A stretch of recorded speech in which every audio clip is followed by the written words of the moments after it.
My name is Nnamdi Kanu. I am the leader of the indigenous people of Biafra. That name that strikes fear into the heart of the Fulani Janjaweed. When they hear IPOB, they start having nightmares. I lead that very movement. Movement of the children of light. And have we not brought enlightenment to all the people? This very movement that heaven ordained must free the whole of Nigeria. Everybody must be free. And that light, the same way that the sun rises from the east, that light is coming from the east, as always.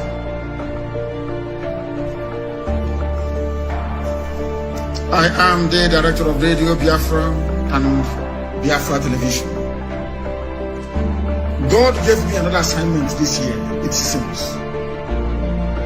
Not only to serve the wonderful people of Biafra, but also to serve the brave youths of Nigeria. And that is what I'm doing this evening. And will continue to do until everybody is free. Until every corrupt politician is either in the grave because they'll be hanged or they are in prison. The difference between some of you and us is that we say something and we do it. If you keep muttering and bumbling, those things are bad, oh, things are bad, oh. Here, we make our dreams become a reality. Not because we have any strength, not because we are better than any other person, but because Elohim is on the throne.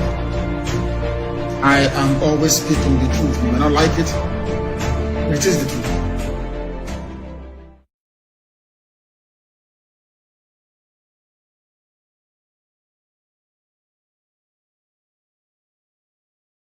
Only solution we the people of Ambazonia, is to buy guns.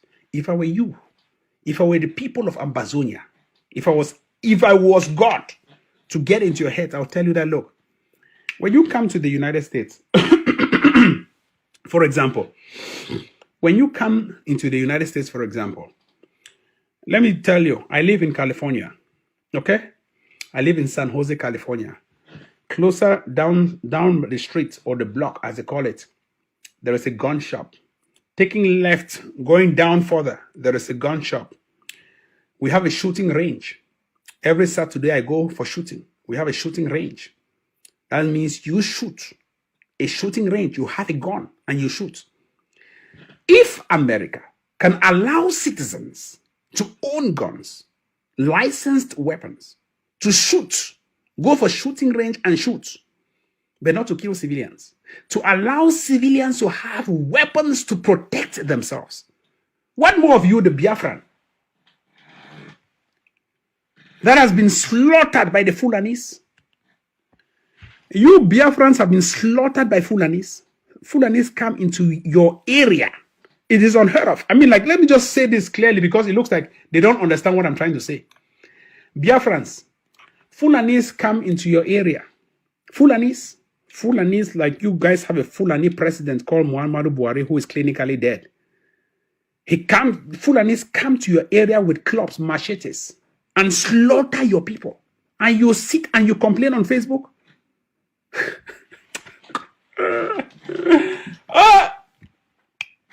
That thing should stop. Fulanis sit. They come like they live from the north. The Fulanis, those headsmen, the gynecologists, who rear cows, no education, just cows. They come to your area. They slaughter your people. And you guys end on Facebook protesting. Facebook! Let me give you the solution. An eye for an eye, a tooth for a tooth. Hammurabi's law. Invoke Hammurabi's law immediately. A Fulani gynecologist who puts that stick on the back, like, hi, walai, you know me, I do you, you do me, I do you.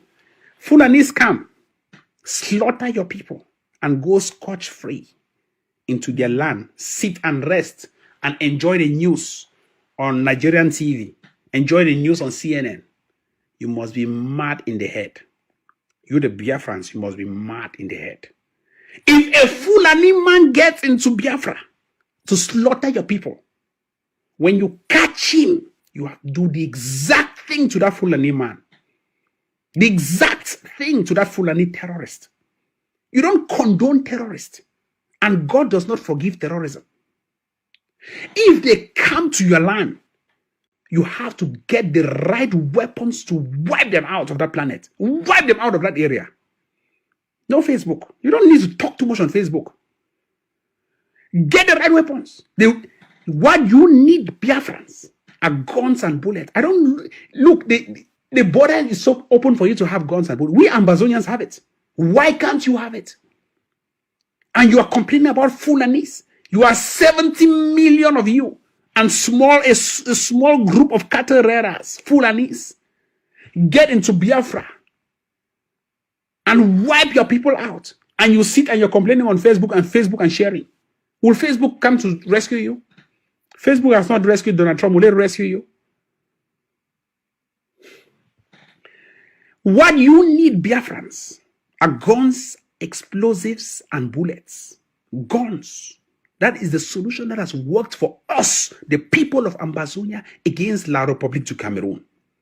What you, the people of Biafra, what you need right now are guns and bullets, explosives, to defend your people. If you don't defend your people will be wiped out, extinguished from the earth. The process of natural selection by Charles Darwin will take place. Buy your guns and defend your women and children. Push forth. Let no one fool you. You're on your own. The junta regime of Nigeria is a Fulani regime. Muhammadu Buhari is a Fulani. He grew up as a Fulani, a cattle rearer. He can't speak English till today. All he knows is you guys have the president has gone to the place. Yes, Azurok. I am going to London to eat. I am going to London because I am sick. That is the kind of person who rules the largest population in Africa. That is the Fulani who has never studied in the four walls of any school, who can't speak English. And you are there siding with a Fulani man, paying allegiance to Asurok, so that a Fulani man whose goal is to extinguish the fighting population of the Biafra people. How can a Fulani man live from up north, come down south, and is wiping you guys out, and you guys are complaining on Facebook? Invoke the Ambazonia strategy. An eye for an eye, a tooth for a tooth.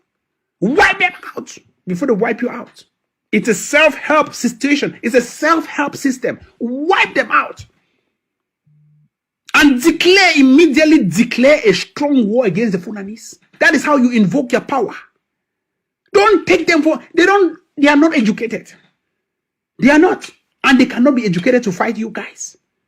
You guys are the most learned in Africa. They are not educated.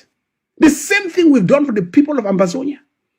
A few miscreants live from neighboring La République du Cameroon, come and impose themselves as what they call colonial dios. In Nigeria, you may call it a local government area. In Ambazonia, we call it colonial dios, district officers. They come and impose themselves as leaders among us. One of the strategies you have to enact is to wipe out all of those so-called local government areas. Wipe them out. Delete them. Delete. You see it?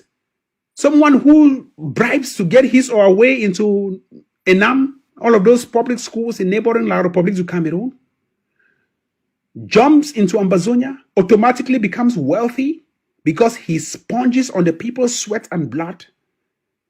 He collects taxes, bribes from the people of Ambazonia, and he lives as a neighbor to the ordinary poor Ambazonian man. And you are allowing this man to brush his teeth every day outside, good morning, brushing his teeth and spitting on the floor of Ambazonia. You have to wipe that idiot out. You don't tolerate to those idiots. If it creeps like a terrorist, it barks like a terrorist, it smiles like a terrorist, it quacks like a terrorist, it is a terrorist. No two things. It is a terrorist. Wipe it out.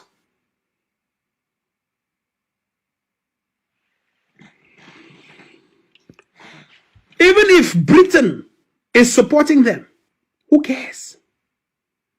Ambazonia exists today. No country apart from Biafra supports us, the Ambazonian people. No country. None. No country exists today apart from the Biafran people who have supported us. But yet, Cameroon has international relationships, embassies with almost all countries in the world. Who cares? Who cares? That is why I keep saying that this is a slave trade mentality. It is a slave trade mentality. It is a mental slavery mentality we are having here. Mental slavery. Where you think, oh no, I cannot fight them because Britain is supporting them. I cannot fight them because France is supporting them. No, I cannot fight them because China is supporting them. You have to support yourselves. Our grandfathers, without communications, defeated the whites, the Abyssinian revolt, the Ethiopian versus the Italians.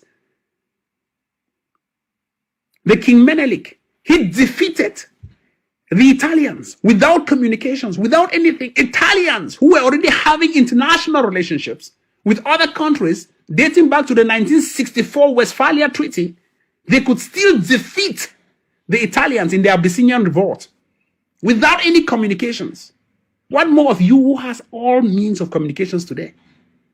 Are you depending or are you giving lame excuses that someone comes into your land, he's supported by the Britain? Why don't you support yourself and defeat them? You are 70 million, for heaven's sake. 70 million. And let me tell you, the British, they care about human rights more than the ordinary Nigerian person does. They care about human rights more than the ordinary Cameroonian does. When you start fighting them, they have no other way to go to than to start accusing the heavy power. And who is the heavy power? Nigeria. That's the same thing we've done for neighboring La Republic to Cameroon. We started fighting them. People say, oh, can you stand up against them? Can you stand? No, I think you should back out. I think, no, I shouldn't. I think you should get away. Let me tell you this. When we started fighting this so-called junta regime of neighboring La Republic to Cameroon, many of our own people, the Ambazonians, said, oh no, we should back out. We are not equipped. We are ill-equipped. We cannot fight them. Hey, look, let me tell you this. How are we ill-equipped when we have 8 million?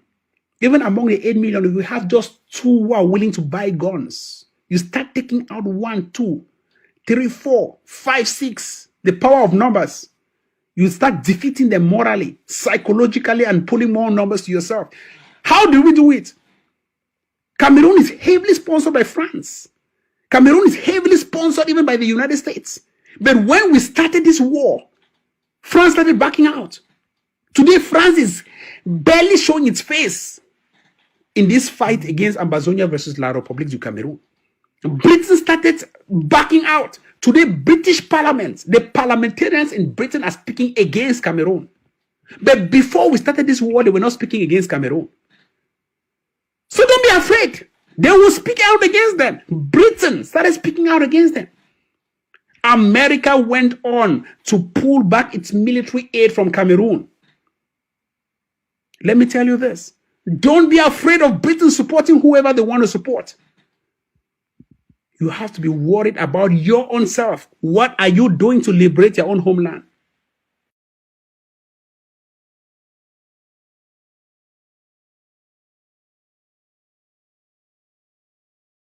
When grace is absent, faith is useless. Whatever faith is looking for, we are in an area where grace is absent, it can't get it. Nigerian government have spent how many billions of naira looking for oil in the north? Looking for oil when they have not done anything with the ones that are in the south too. We are told they have spent billions. Meanwhile, the north is a minefield of agricultural grace. The money used for exploring for oil in the north, if Nigerian government had used it to build agro-based industries or even ranching, by now we wouldn't even be talking about ranching. They would have built the biggest, most sophisticated ranch in the world. Netherlands, the money they make from just milk and beef is more than Nigerian budget, and we have oil. Look at a nation God bless with arable land. We are looking for oil. Have they found? We should have had more than 100 industries. Both agricultural produce and what do you call them, products and all of that. We just ate sweet potato cheap. Does Nigeria not produce sweet potato? The cheap I just ate sweet, they just dried it and added one or two things, put it in one fine pack. I wish I came with a pack. But and the money they use in doing the company that produces, I'm not sure it's up to a fraction of what we use, looking for what does not exist. I'm hearing that a governor in the South is spending 10 billion naira to build an ecumenical center, a place of worship for all Christians. I don't know, is it true? I hope it's not true. I read it on Facebook. That's why I'm throwing it to you now. A governor from South, I think it's Akwa Ibom State. Is anybody from Akwa Ibom State here? Is it true? It's true. You also heard it, that your governor wants to spend 10 billion naira to build a worship center. And I'm sure in our hearts we'll be clapping for him. Hey, he's a Christian. How many industries have they built? What are you building another house for in a state where I'm sure you can't count the number of churches? The numbers are too big. God doesn't even know where to stay again. He's confused. You're building another one for what? Do you know how many agro-allied industries 10 billion naira can build? For a state where I'm sure it has among thousands of jobless youth. You will build the church, the jobless people will now come to the church and be praying, not knowing that their job is where they are standing on. Why can't we have sense? Or why can't they have sense? What is the meaning of all this? After that, they will tell us that your problem is from Abuja or it's one Fulani man in Aso Rock. Your biggest problem, geometric. In fact, if Abuja is a problem, Abuja's problem in your state is maybe arithmetic. You know what arithmetic is? 1 + 1 is equals to 2. It's simple. Our governors in the South, they are a quadratic equation problem. They are. Trust me on this.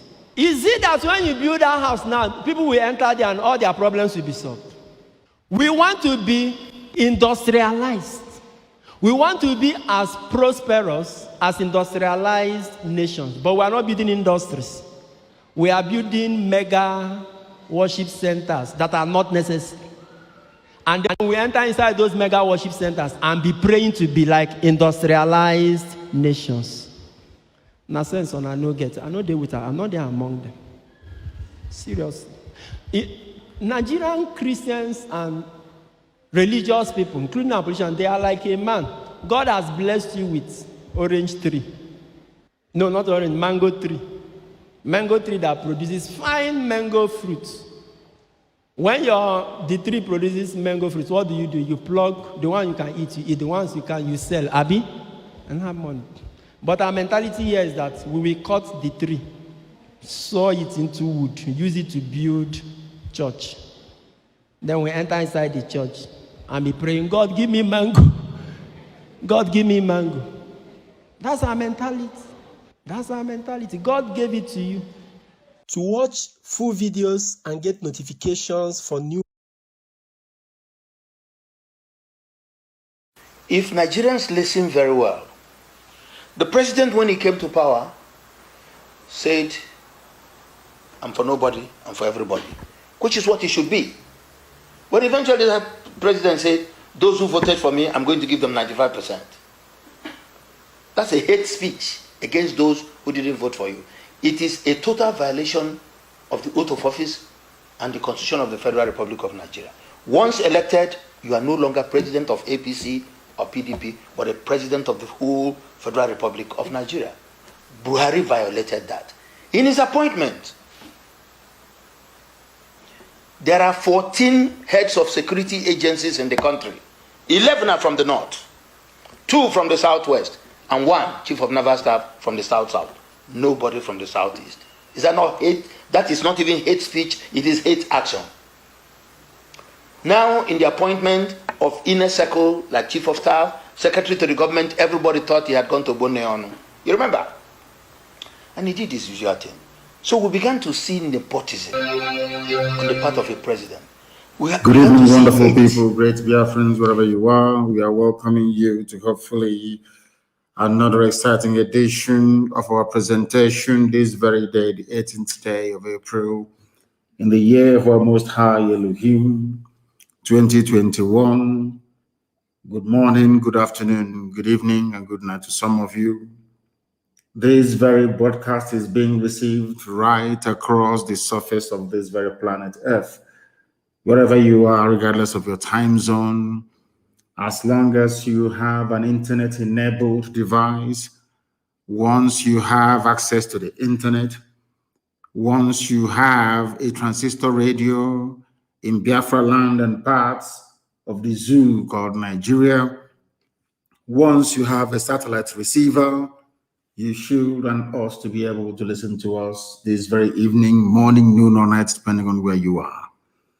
I welcome each and every one of you, and for our mothers, those of them who are celebrating today, I say happy Mothering Sunday, or is it happy Mother Sunday, whichever one that it is, to all of you, especially those at the front line of these very efforts to restore the kingdom of heaven upon the face of this very earth. We are live and we are direct. As you well know, we now broadcast simultaneously on multiple platforms in order to confuse the enemy and to ensure that this very gospel of redemption gets to those who need it most. I welcome each and every one of you, and I know that Maryland is having a fundraiser today. We got our times wrong. It is my fault, actually. It is not their fault. They did not deliberately put it on a day when I was going to broadcast. We had agreed on this very date way before now, but given the urgency of the situation at home, I now said I'm going to broadcast every 2 days, and that's exactly what I'm doing. So it is not their fault. And I will acknowledge them roundabout in about 23 minutes time. I will join them. I will ensure that our technicians have done all they could so I can join that very fundraiser briefly around about 7:30 Biafran time. My name is Mazi Nnamdi Kanu. I am the leader of the largest mass movement on the face of this very planet Earth. I am the director of radio, Biafra and Biafra television.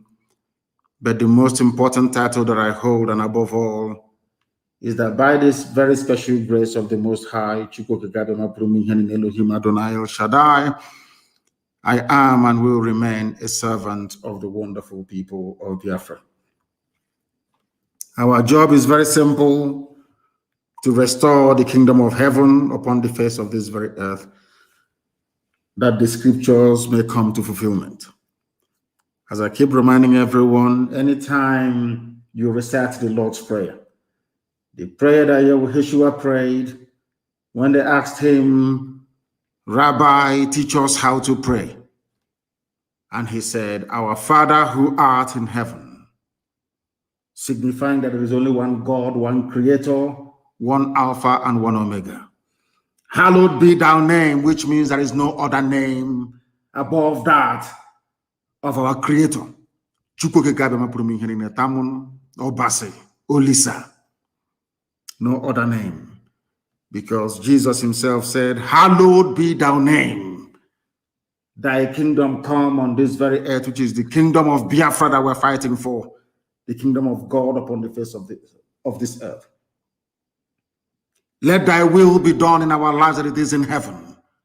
Let that promise that you made to us come to fulfillment in our time. Give us this day our daily bread, and forgive us our sins as we forgive those who sin against us. Of course, as mortals, we must forgive those who sin against us. But the ultimate forgiveness lies in the hands of God Almighty in heaven, whom we are praying to this very evening.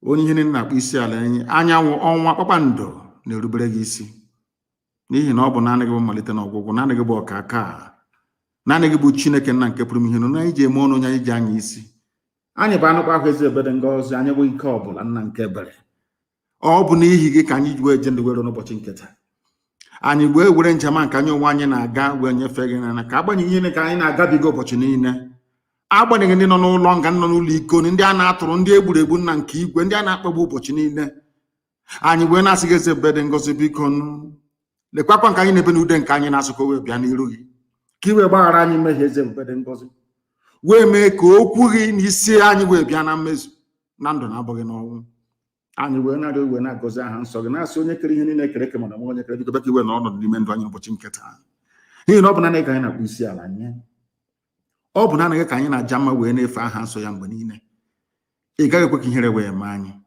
n'ihi na onweghị onye ọrụ onye gbakwara n'ime gị nna nke ebere dị ngọzi nke ihere na-eme o mekata ka iwe gharịpụ ndị gị nna nke ebere dị ngọzi ọ bụ ịhụnanya gị na ebere gị amara gị na ọmịiko ka anyị na-arụ n'isi ezinụlọ gị ba IPOB na ụgwọ niile na eze ebere ngọzi ụmụ Biafra ebe na ha nọ n'elu ụwa ọlụ aka ha ọkụ ọbụla nke ha manyere aka nna nke ebere ka ọ bụrụ ngọzi n'elu ngọzi tụmadị ndị na-eweta enyemaka ka e were hiwe otu nche na ala nsọ bụ Biafra nna nke ebere dị ngọzi ọ gaghị akọ na akpa ndị dị etu a ọbụladị ndị nke nọ na China ndị gbara onye ego n'ụbọchị nke taa gbasara Eastern Security Network ọbụladị ndị nke nọ na Maryland n'oge awa nna nke igwe wee na-atụle ka ha ga-esi weta enyemaka nna nke ebere bịa ka iwe gọzie ha niile n'otu n'otu bịa ka iwe gọzie anyị n'otu n'otu nna nke ebere dị ngọzi n'ihi na ikpete maazị ikwere anyị na nkwa na mmeri ga-abụ nke anyị aka nsị ndị iro abụọkwana ha ọnụ nna nke igwe kwebere kwesị bụ zu ya ịgasawo ya ọ bụghị site n'ike aka nke anyị ọ bụ site na amara gị onye nwe m anyị wee na-arịọ ka ịhụnanya gị na ebere gị ịma mma gị na ọmịiko gị ma ọ baa n'ebe anyị nọ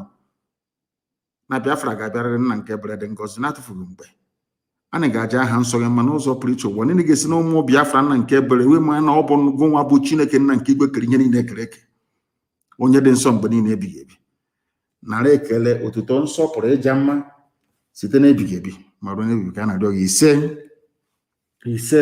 ise I am always in the habit of making sure that we log onto my Facebook page, Mazi Nnamdi Kanu Official. And I also, the reason why I do it is to try to let our people understand that we are fighting, should I say, a multiplicity of enemies from everywhere, from every angle, even those who do not have any need nor reason to rise against Biafra. They are doing so because we are the light and the children of darkness are not relenting. Therefore, this evening, if by any means or chance you happen to be kicked off my page or they start to disturb it as usual, as they would normally do, may I recommend that you go to Instagram, please. Mazi Nnamdi Kanu Official on Instagram. They have not gotten there yet. We are also on Twitter. Mazi Nnamdi Kanu. I am on Twitter. 279.9 thousand followers on Twitter, please. Go there, you will find us. We are also on YouTube. University of Radio Biafra on YouTube. We are there. We are also, of course, on our app, which is IPOB Community Radio. Radio Biafra is working. Radio Biafra app, that is. We are on TuneIn. We are on a whole host of networks and platforms. If you wish to listen to us, you are more than welcome to do so. Those of you who are in climates of unlimited data, you can go to YouTube. We are there streaming very clearly. And of course, a whole host of other people are doing exactly the same and hosting watch parties as we move along this very evening. Do not forget your pen and your paper, because this is the greatest university on the face of this planet Earth, bar none. Here you will learn the truth that will shock you.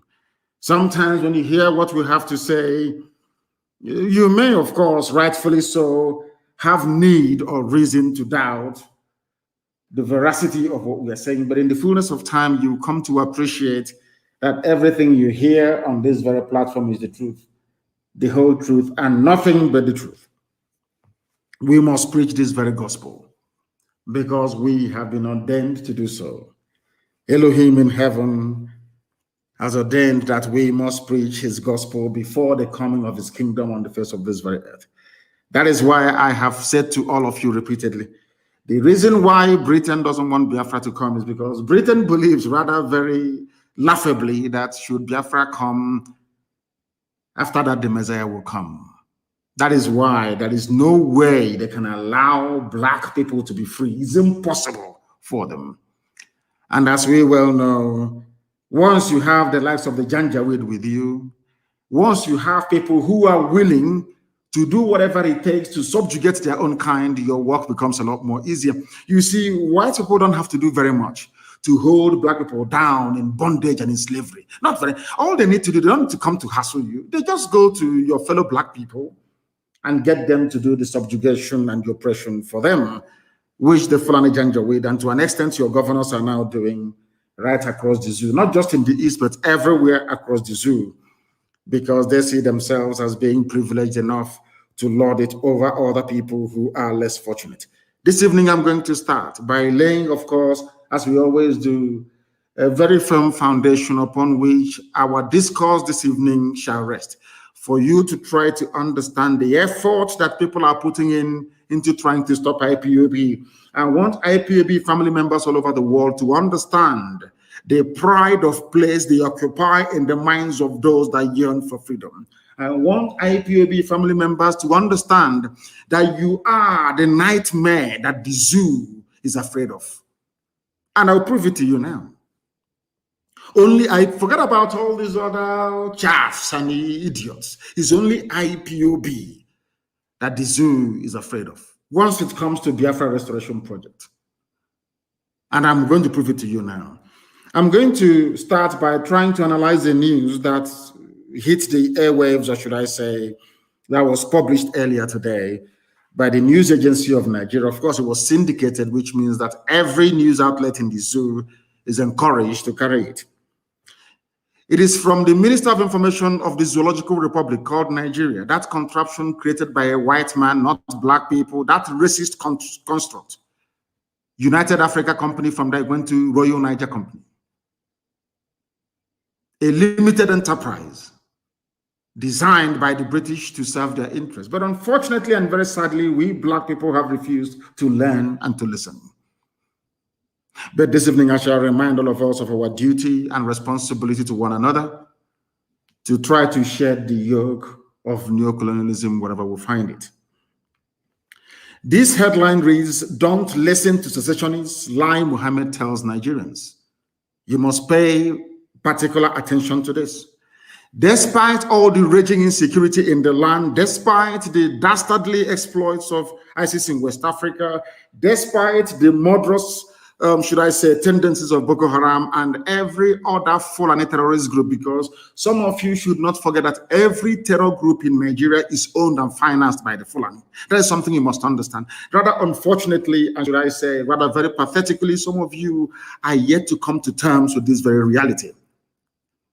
To top up the misery for the masses, they control the army, they control the police, they control the customs, they control every arms-bearing agency in the land. Every security agency is in their pocket. And on top of that, you also have the presidency of the zoo that they are now, should I say, have complete and total control over. In other words, you people are living in the era of the Fulani rule.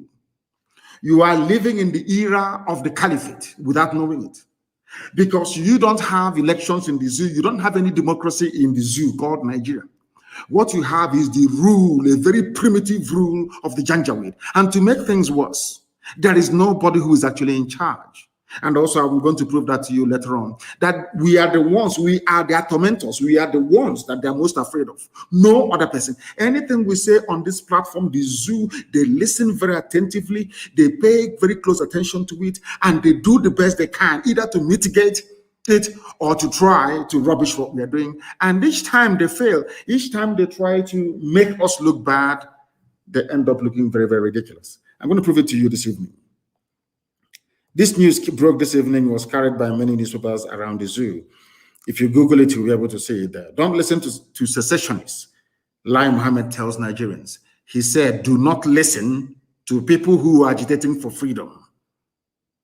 Now, let us proceed. He said this very day, today being Sunday, that the federal government was working hard to improve national security and prevent all secession tendencies, which means what we told you earlier today about the abductions that they're doing, which happened this evening in Uguta, as a matter of fact. The abductions that they're doing, their concern is not the should I say, the Fulani Janjaweed they imported from the Sahel. No, that is not their concern. Their concern is also not the Fulani bandits who are raping, pillaging, and killing people all over the place. That too is not a concern to them. What concerns them is secession. If you are somebody raised on this warped sense of nationalism, if you're one of these people unfortunate enough not to reason properly or reason anything through before you embark on either critique or embracing of that very subject or discourse, if you're one of those who are not well educated, you will think that fighting for nationalism in Nigeria, or should I say, preserving Nigeria, is a very good thing. But actually, it means you are badly educated, you are ill-informed, and you are highly unreasonable. Why am I saying this? Because Lai Mohammed is telling you that their problem are groups that are involved in trying to divide Nigeria. But I want to remind each and every one of you that this same lame, weak argument was espoused by supporters of the British Empire during our colonial days, the time that the zoo was under colonialism. And having said this thing today, as I'm speaking to you right now, there is a man called Bishop Etete. He's been abducted from Akwa Ibom this very day. Chinedu Egwuonu was also abducted in Akwa Ibom as well. That one was abducted on the 6th of April. Nsikak Abase also abducted by the DSS. The reason why I'm making this announcement this evening is that anytime people get upset, these people, they have relatives. Anytime we keep crying and lamenting, and God decides to send his angels, the unknown government, to go and avenge this level of humiliation, some of you begin to complain and to mutter to yourselves. When Nigerian government themselves are committing high, should I call it, high crimes and misdemeanors, all of you keep quiet. How can you go to people's home and you abduct them and take them to Iguacha? Their telephone, their mobile phones were tracked. Where we lost contact was on entry into Iguacha. They switched off all their phones. That's what they have done. They are now in Iguacha, maybe in DSS or whatever headquarters that the Fulanis have planned for us. And in all these places, you have the Fulanis who are in power. These people are fighting for freedom. The same way that Nnamdi Azikiwe fought for freedom, should I say, to an extent, independence, for the same people today who are hell-bent on killing everybody, fighting for the same thing that they fought for under British rule. Britain argued, or should I say those that believed in the empire argued that if you allow all these countries, if you allow India to become independent, the jewel and the crown they used to call India, if you allow South Africa to go to the Boers, if you allow all these countries in Africa to become independent, that will weaken the British Empire. We are one. We speak English. English language binds us together. The same stupid, spurious arguments being made up by the likes of Lai Mohammed till this very day. Why did the likes of Azikiwe fight for independence? Why did the likes of Awolowo fight for independence? Why? How come? I'm asking, how come the likes of, to an extent, very limited extent, Enahoro fight for independence? Why? Okotiebo, why did they fight for independence? Why didn't they all argue that we should remain in one big British empire, one big family being ruled by the Queen? Even when they got independence in 1960, how come in 1963 they argued that the zoo should become a republic? That the Queen should no longer be the head of government of Nigeria? Why did you do that? Why is it that now that people are agitating for exactly the same things that you fought for and agitated for under colonialism, you have issues with it? Let us look at what Lai Mohammed has to say. They are working very hard to improve national security by abducting people today in Uguta. They abducted some people today in Uguta as well, not just in Akwa Ibom. In Uguta today, they went and they abducted some people there. The man ran away, they took the wife. A woman. This is what Fulani people are doing. Any day now, people become angry and enraged and they react. All of you will come on social media and on the useless newspapers and be yapping rubbish. Today that the DSS are busy abducting people, you will not say anything. And I want to ask you this question. How many Fulani bandits has the DSS abducted before in the past? Sheikh Gumi knows where they are. How many of them have been abducted? The answer is zero. Absolute zilch. Nothing. He gave this, he was speaking on a radio program, I think it was in Lagos, it's called EB, Ambassador. He urged Nigerians not to listen to IPOB, not to listen to Mazi Nnamdi Kanu. That's what he's doing.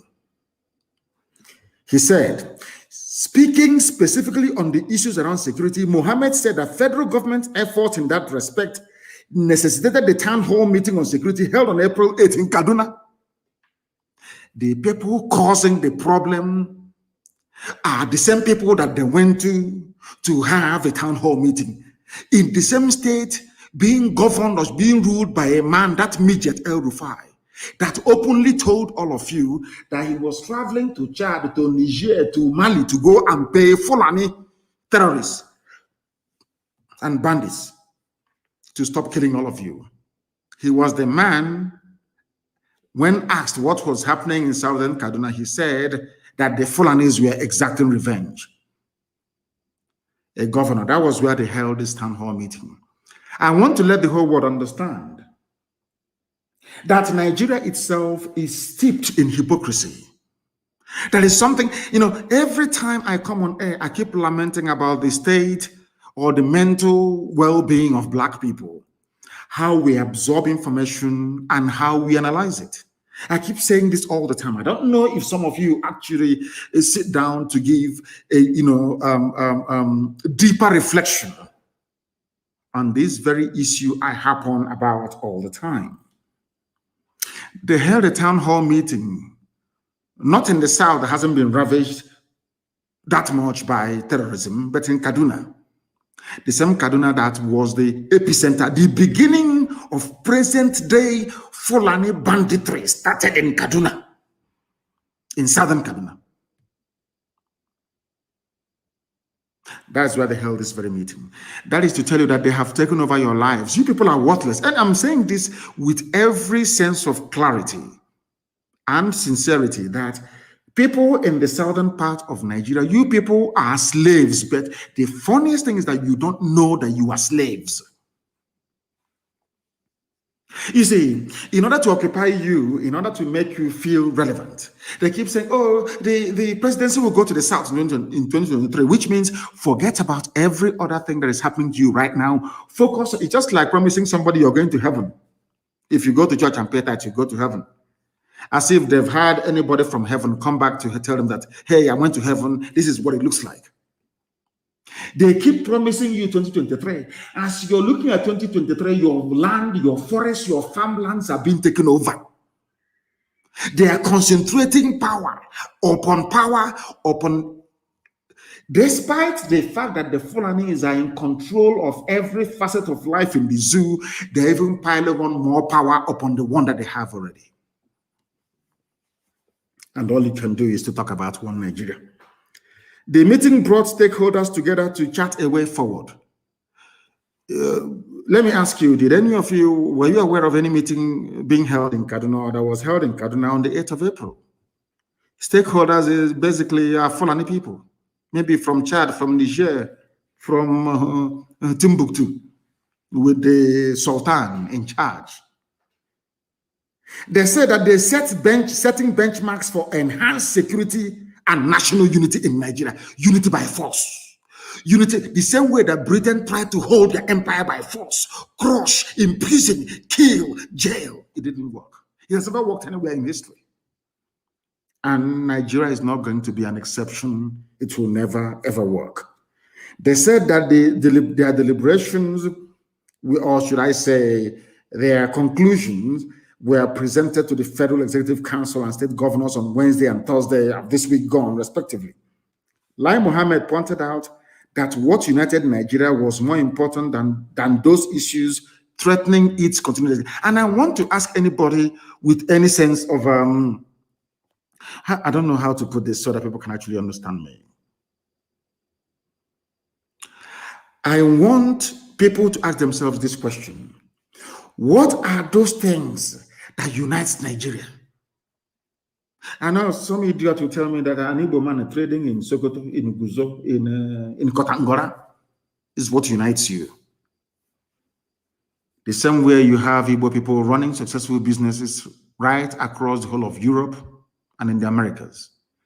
The most successful immigrant race into the United States of America are Biafran people. I think it's an official document, isn't it?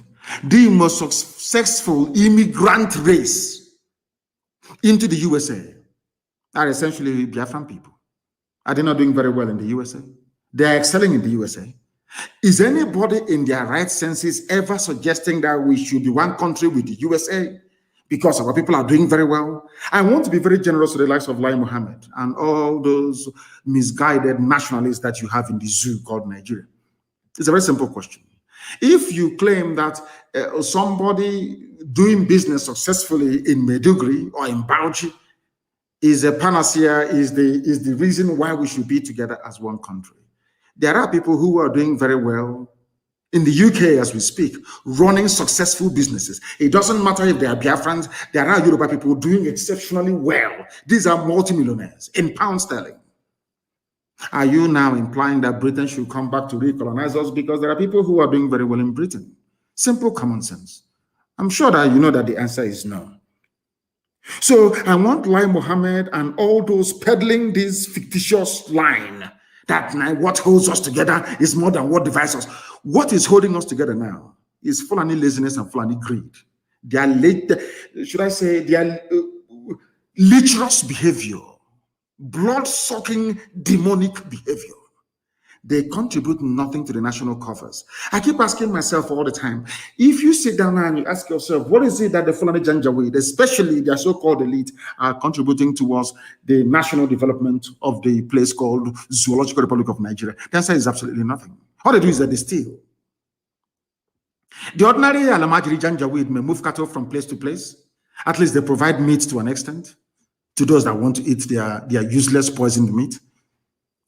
What does a ordinary Fulani Janjaweed so-called elite, all of them that are stealing money and sharing it in Abuja, in Kaduna, in Sokoto and all that, just tell me what they have contributed. I keep asking this question, nobody can answer it.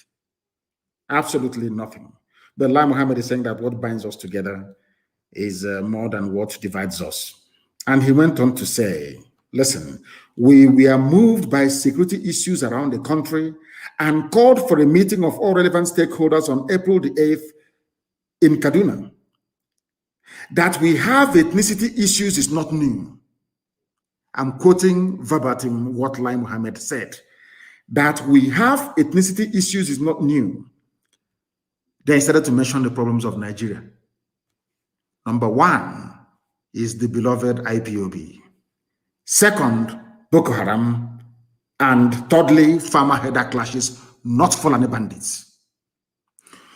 The reason why this animal called Lai Mohammed mentioned Boko Haram is because over the years, they tried to coerce Boko Haram to deliver their own agenda, their own jihadist, Wahhabi, Janjaweed agenda, and Shekau said no. That's why they're including them here. And the last, but not this, is farmer header clashes. You know that it is the Fulanis, they claim, the same people that told us that those in our forest killing us in Benue, in Agatu, those in southern Kaduna slaughtering us in Zango Kadaf. They said, they opened their mouth, go and Google it, they said, these are foreigners, foreign headsmen. That was what they said. But today, the Fulani rampaging, kidnapping, killing, raping, murdering people, known as Fulani bandits, they are not included in the list of Lai Mohammed. The number one people to appear there is your beloved IPOB, followed by Boko Haram. No other people. No, that is why I said to our people, anybody against ESN, you must be sick in the brain. If those people who are clamoring that they want to also provide 5,000 men, if they are serious, if they are a thorn on the flesh of the zoo, they would have been mentioned. Only IPOB. They talk about secession. They talk about IPOB. Is here. These are the words of Lai Mohammed. That we have ethnicity issues is not new. IPOB, Boko Haram, and farmer header clashes are not new. All we must do is to look for a way forward. What is that way forward? By Fulanizing everybody. By Fulanizing everybody. These are the things that some of you must understand. And what they intend to do, as they have done in the past few hours, is to unleash their so-called DSS that can never catch Boko Haram. DSS can never catch ISIS in West Africa province, which is ISWAP. But DSS can never ever catch Fulani bandits. The only people they catch, you'll be in your house sleeping at night. They will storm your place with their darkened hillocks and they're doing cowboy, abducting innocent people who are not armed. You must understand this very carefully, what they are doing. That is Nigeria for you. And they claim that they're doing their job. Because we are the people threatening the complete Fulani takeover of the whole of Nigeria. Only IPOB. I'm sorry to say. That is why we are being mentioned. You know what Lai Mohammed said? He said, we are aware of them, which means he's aware of IPOB. The government is working. Secession is not the way out of our challenges. You don't cure a headache by beheading the patient. The things that unite us in Nigeria are more than what separates us, he said. The minister said that the stakeholders at the town hall meeting in Kaduna came up with some recommendations to further secure and unite the country towards growth. Always unite, unity. Nobody talks about your well-being. Nobody is concerned that Yoruba people are refugees in Benin Republic. Nobody is concerned about what DSS is doing. Nobody is concerned about what goes on at army checkpoints now in Biafra land where people are being slaughtered. Nobody is concerned that the whole of Bende right now as I speak is full of Fulani jihadists with their cattle. Your well-being. Let us not even talk about employment or good roads or good schools or hospitals. That one can never come. We are talking about your own survival as a human being. And do you know why Lai Mohammed was chosen to say all of these things? Now listen to why he's doing it. Lai Mohammed is a Yoruba man, apparently, from Kwara State. But he is a Fulanized Yoruba man. He's a Muslim, the same as Tinubu. Because when they pray, those of them who are learned, they pray in Arabic. When they read their Quran, Quran is written in Arabic. You cannot read the Quran in English. It has to be in Arabic. Pay very close attention to what I have to say. In other words, the Fulanization agenda of the caliphate is nothing new to him. Because that Fulanization agenda means the recitation of Quran in Arabic for everybody. It means looking towards Saudi Arabia for all that you are as a human being. These are the things you must bear in mind. So to Lai Mohammed and other Kwara Yoruba, should I call them Muslims, is nothing new. For all they care, the supreme leader of all Muslims in Nigeria is the Sultan of Sokoto. It can never be a Yoruba man. Understand this very carefully. The Sultan of Sokoto, the leader of Muslims in Nigeria forever and ever, as long as the zoo stays together as one entity, which it cannot stay, of course. We'll make sure of that. It's going to always be the Sultan of Sokoto. There is no way in this life that the Sultan of Sokoto can ever be a Yoruba man. In other words, every Yoruba person, including Lai Mohammed, including Tinubu, every Yoruba person, especially a Muslim that subscribes to one Nigeria, they are saying that in perpetuity, the Fulani will lord it over us. Some people may try to draw the analogy with Christianity and say, how about the Pope? There's never been an African Pope, but of course, at least it is subject to a vote. One day, who knows, a black Pope may emerge. It has nothing to do with us. The same thing that I have against some of them of the English persuasion when it comes to Christian worship, Anglican Church. There is no way in this life the Archbishop of Canterbury, appointed by the Queen of England, can ever be a black person. It's not possible. It's not possible. It can never be done. The same way there is no way in this world that the Sultan of Sokoto, the supreme leader of Muslims in Nigeria, will ever be a Yoruba man. So every Yoruba person canvassing or campaigning for one Nigeria, you are saying that you have double yoke. Obasanjo emerged, the Yoruba man, as the head of state of Nigeria because the Fulani said so. He came back again and became civilian head of state because the Fulani said so. Shunekon emerged because the Fulani said so.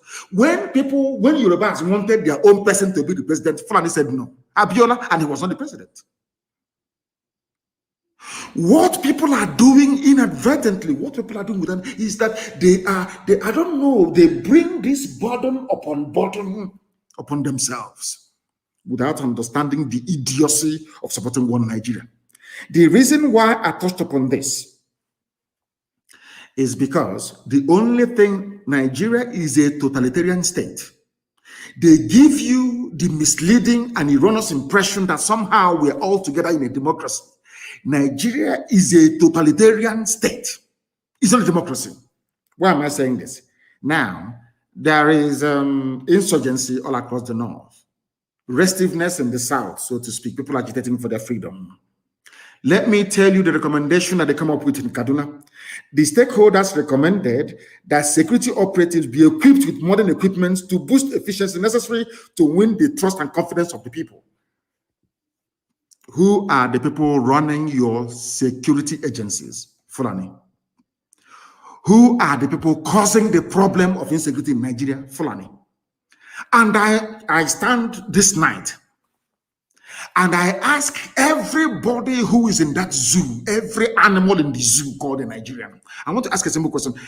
Just name somebody, one person that reported the activities of Fulani killers and headsmen to any police or divisional police of headquarters manned by a Fulani person and something was done about it. 4 times now, the Fulani headsmen have attacked Enugu. 9 times they've attacked Ebonyi.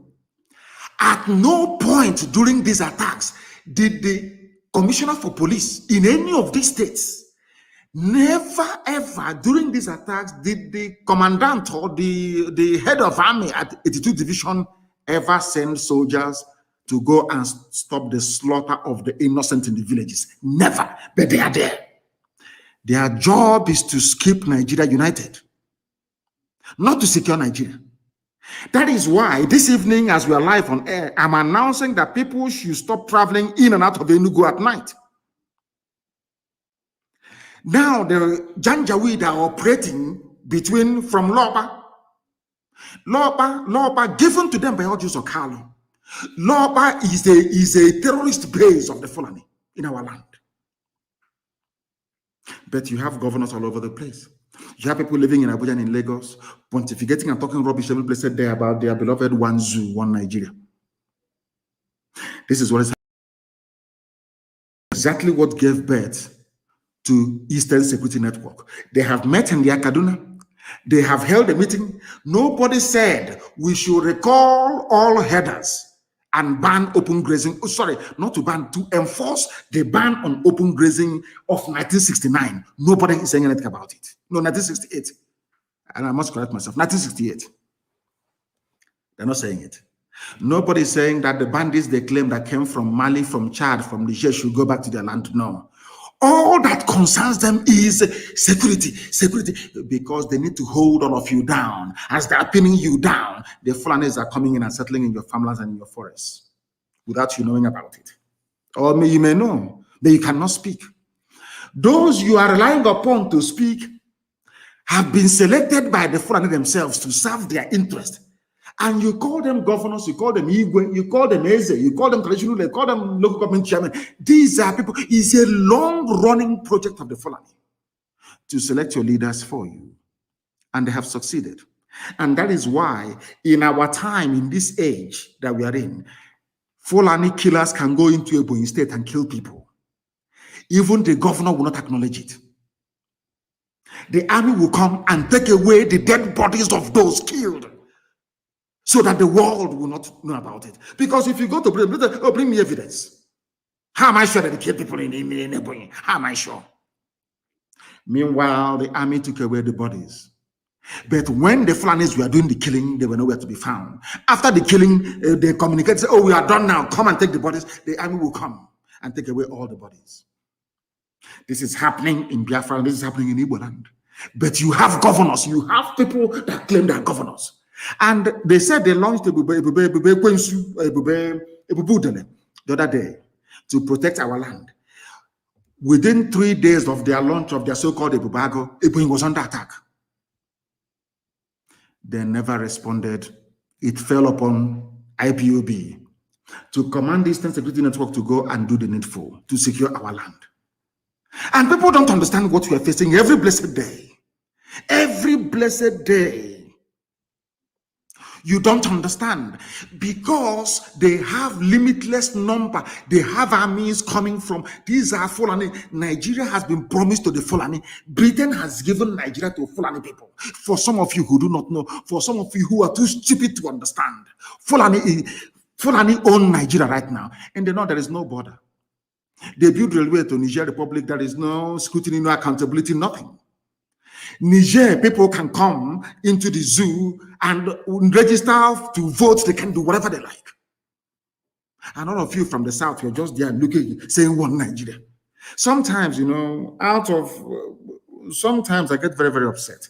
And I said to myself, why don't we allow these people to take over the whole of the south so that your eyes can now open? Because some of you are still blind. You're so foolish. You don't understand what is happening. I'll give you a very simple example. I despise Dangote. He is not the richest man in Africa. And I will tell you why. Because he's running a monopoly. In America, he will be in jail. I keep saying this. Every broadcast I come and I tell you. All of you were there. Let me tell you what the Fulanis have in store for you. Go into ordinary business. In every sphere of the economy, the Fulani dominate. Their stranglehold is total. They own over 90% of the oil wells. The reason why they own these oil wells is because people from the coastal region of Biafra land forgot who they are to allow the enemy to come in. That is why Ogoni land is polluted and can never be cleaned. That is why every year resource control with nothing happening.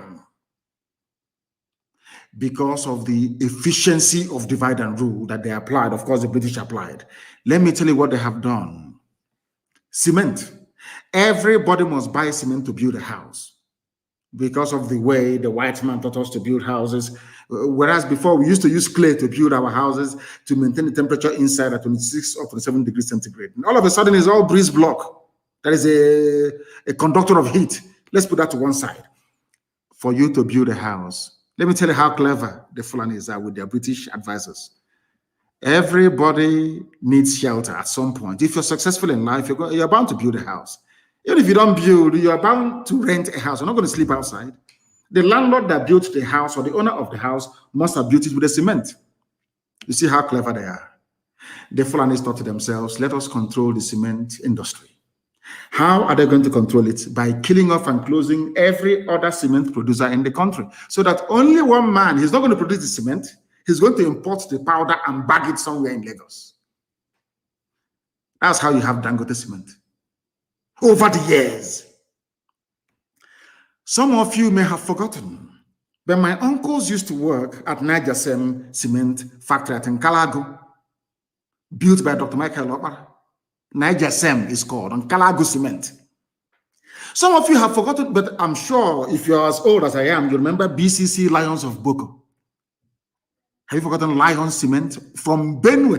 BCC means Benue Cement Company. They used to have cement in Benue State. There was Elephant Cement, Ego Cement, Ashaka Cement, Boham Cement. Even Ibeto had his own cement. Now, people complain, they don't have any jobs, they are miscreants, they have no jobs. But you people, the same Fulani that you people idiotically voted for, or claim you voted for, are the people that shut down all these factories. They want Fulani to control you. They gave the monopoly, the license to import cement to one single Fulani man. Dangote. That was why they put Ibeto in prison. EFCC called him and imprisoned him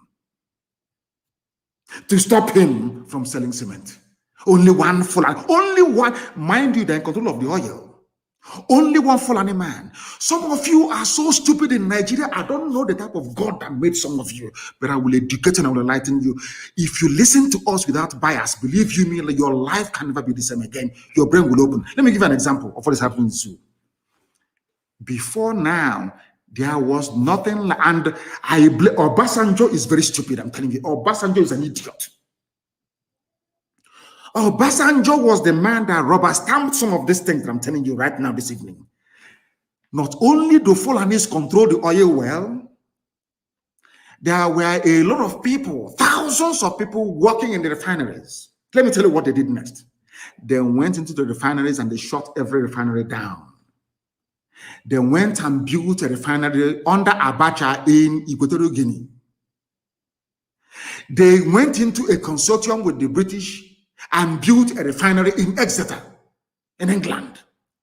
Now, this crude oil that previously would have been refined in One, in Iguacha, Port Harcourt refinery, in Warri, or to an extent, Kaduna, now we ship them abroad and made every worker in that place useless, rendered them unemployed.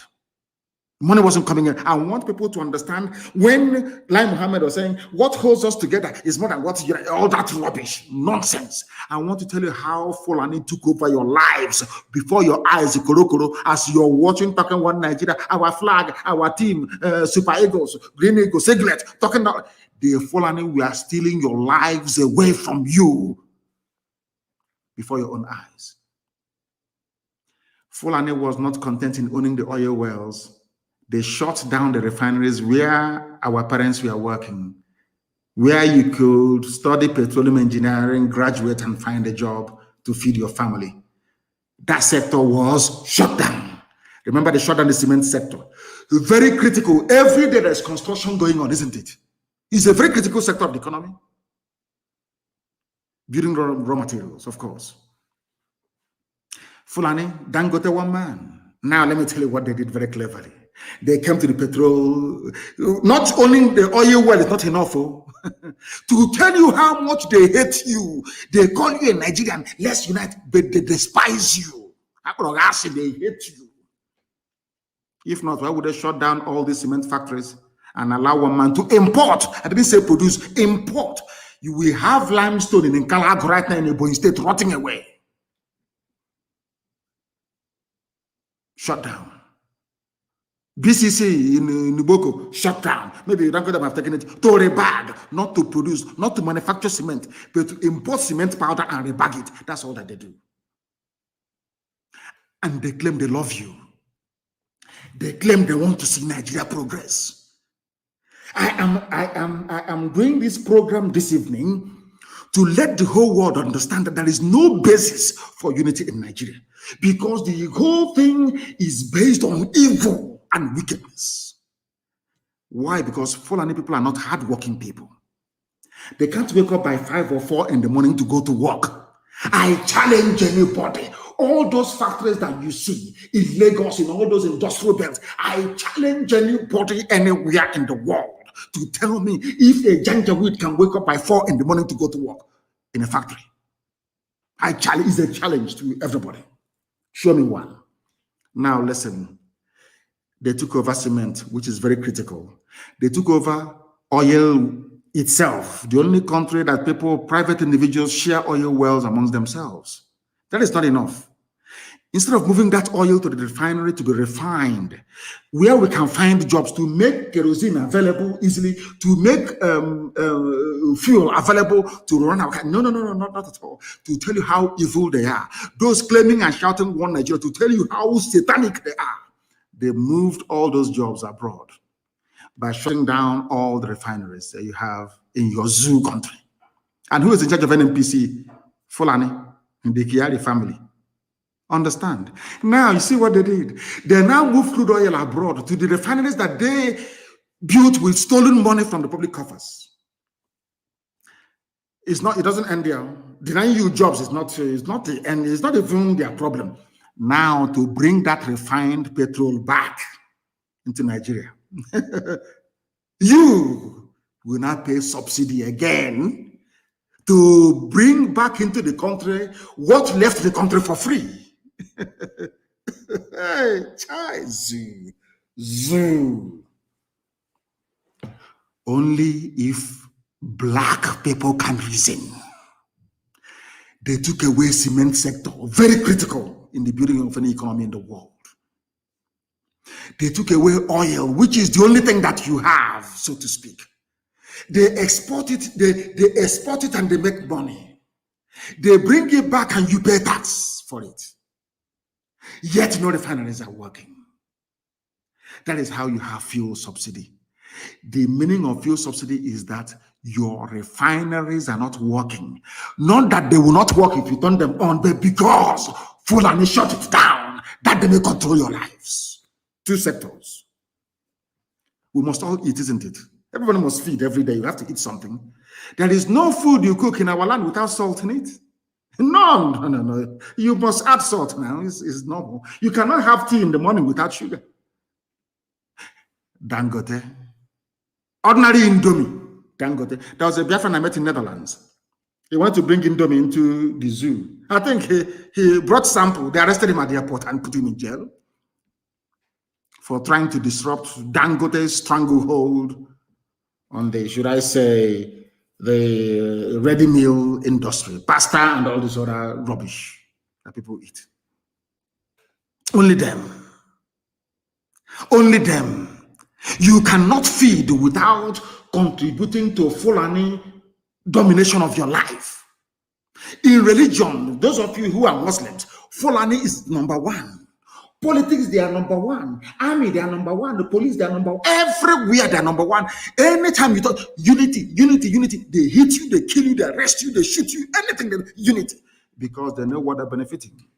The final game is to hand over our land and our forests to their brothers and sisters from the Sahel.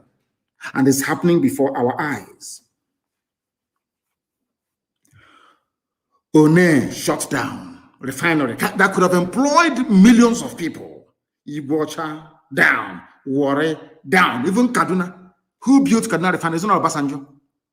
They asked me, said he's diversifying the location of major industries. He wanted to please the Fulani masters that put him in power. They built Kaduna refinery. You have to move oil all the way from the south to the north. They can pipe oil to the north and everywhere else, but they cannot pipe clean water to your homes. They cannot pipe gas to your homes. And they claim, they tell you, we protect one Nigeria. We are all Nigerians. We are going to make progress. Progress how? For how many years? How can you make progress by shutting down industries that employ people, rendering them unemployed, and importing into the country finished items and products that you could have produced in your country?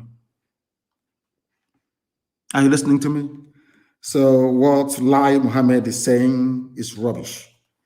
He was born in Ilorin, I'm sure. He's a Muslim. So to him, Islamic rule is nothing. In fact, he'll welcome it. He's a Muslim.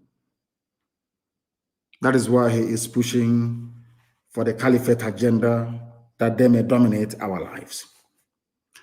And as I said before, and as one man also said, you cannot in this life control a people unless you have somebody on the inside doing it for the oppressor. I want you to listen to this very clip tonight. Listen very, very attentively. Listen to it attentively. Of course, they can attack my Facebook page or the like. They're wasting their time. After this program, I'll quietly put the SoundCloud there. You can go down and listen to it. If you want to listen to us, I'm on Instagram. I'm on Twitter. We are on our app, which is IPOB Community Radio app. We're on everywhere. If you want to, we're on YouTube, of course. Want to listen? You can listen. I want to play something for all of you. The evil listen. they have done against their fellow blacks. Listen to this very, very carefully, please. I want you to listen to what I have to play now. I started playing it prematurely. And I've not forgotten those who are doing their fundraising in Maryland, in the United States of America, of course. I do commend each and every one of you who are participating this very afternoon. I think it's afternoon in Maryland. It is afternoon in Maryland. It's about 3 p.m. in Maryland, if I'm not mistaken. All of you who are participating, I say well done to all of you. Well done to all of you who are participating at the fundraiser event in Maryland. We need it. And not once, it has to be continuous, please. When you pay tax, you don't pay tax once, it's continuous. We need to defend our land. It has fallen to us to defend it. And we are doing it very, very gallantly, I assure you. We are fighting a whole host of enemies, your stupid governors, some foolish Igwes. We are fighting Efulefus, we are fighting informants, we are fighting Ndeli, we are also fighting the Zoo Army, the Zoop, everybody. Only this noble family. And if Elohim is not with us, how can we make the progress that we have made so far? I want you to listen to what this man has to say. He's a preacher, I'm telling you. A preacher of the truth. The conquest of a black man, the enslavement of a black man couldn't have been possible without another black man. After listening to this, you tell me the difference between those that sold us as slaves in the past and the governors and the so-called leaders you have now. No difference. It's only that we have come to say that enough is enough. We can no longer tolerate this rubbish. That's all. I want people to pay close attention to this program this evening. Pay very close. In fact, listen to it 10 times over to understand the hopelessness and the idiocy of the brain of a black man. Anybody who believes in Nigeria, believe you me, that person is not worthy to live as a human being. Listen to this. Very, very carefully, please. Listen. Traditional leaders and the slave trade. Slave We trade. blame the whites for the slave trade we went through. We blame the whites that they offended us. They took us as slaves. But let's wait for a minute. Who sold the black man to the whites? Who sold the black man to the whites? Our own traditional leaders. The enemy is not outside. The enemy is within. Always We inside. are asking the Europeans to pacify us and also to apologize to us.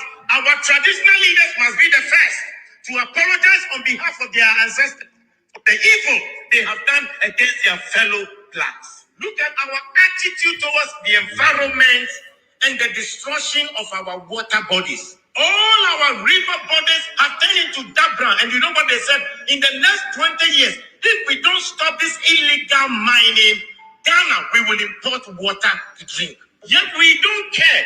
And Chinese, they will come from their country into our forest, destroy our forest, destroy our land, and illegally mine and damage our waters. How can they come if the traditional leaders didn't give them permission to do that? And in one instance, while they were dead, our military went there to protect them. Our own military Africa. was supposed to protect us. This is your black. Protected Hell, the Lord have mercy. foreigners to destroy our water and destroy our forest.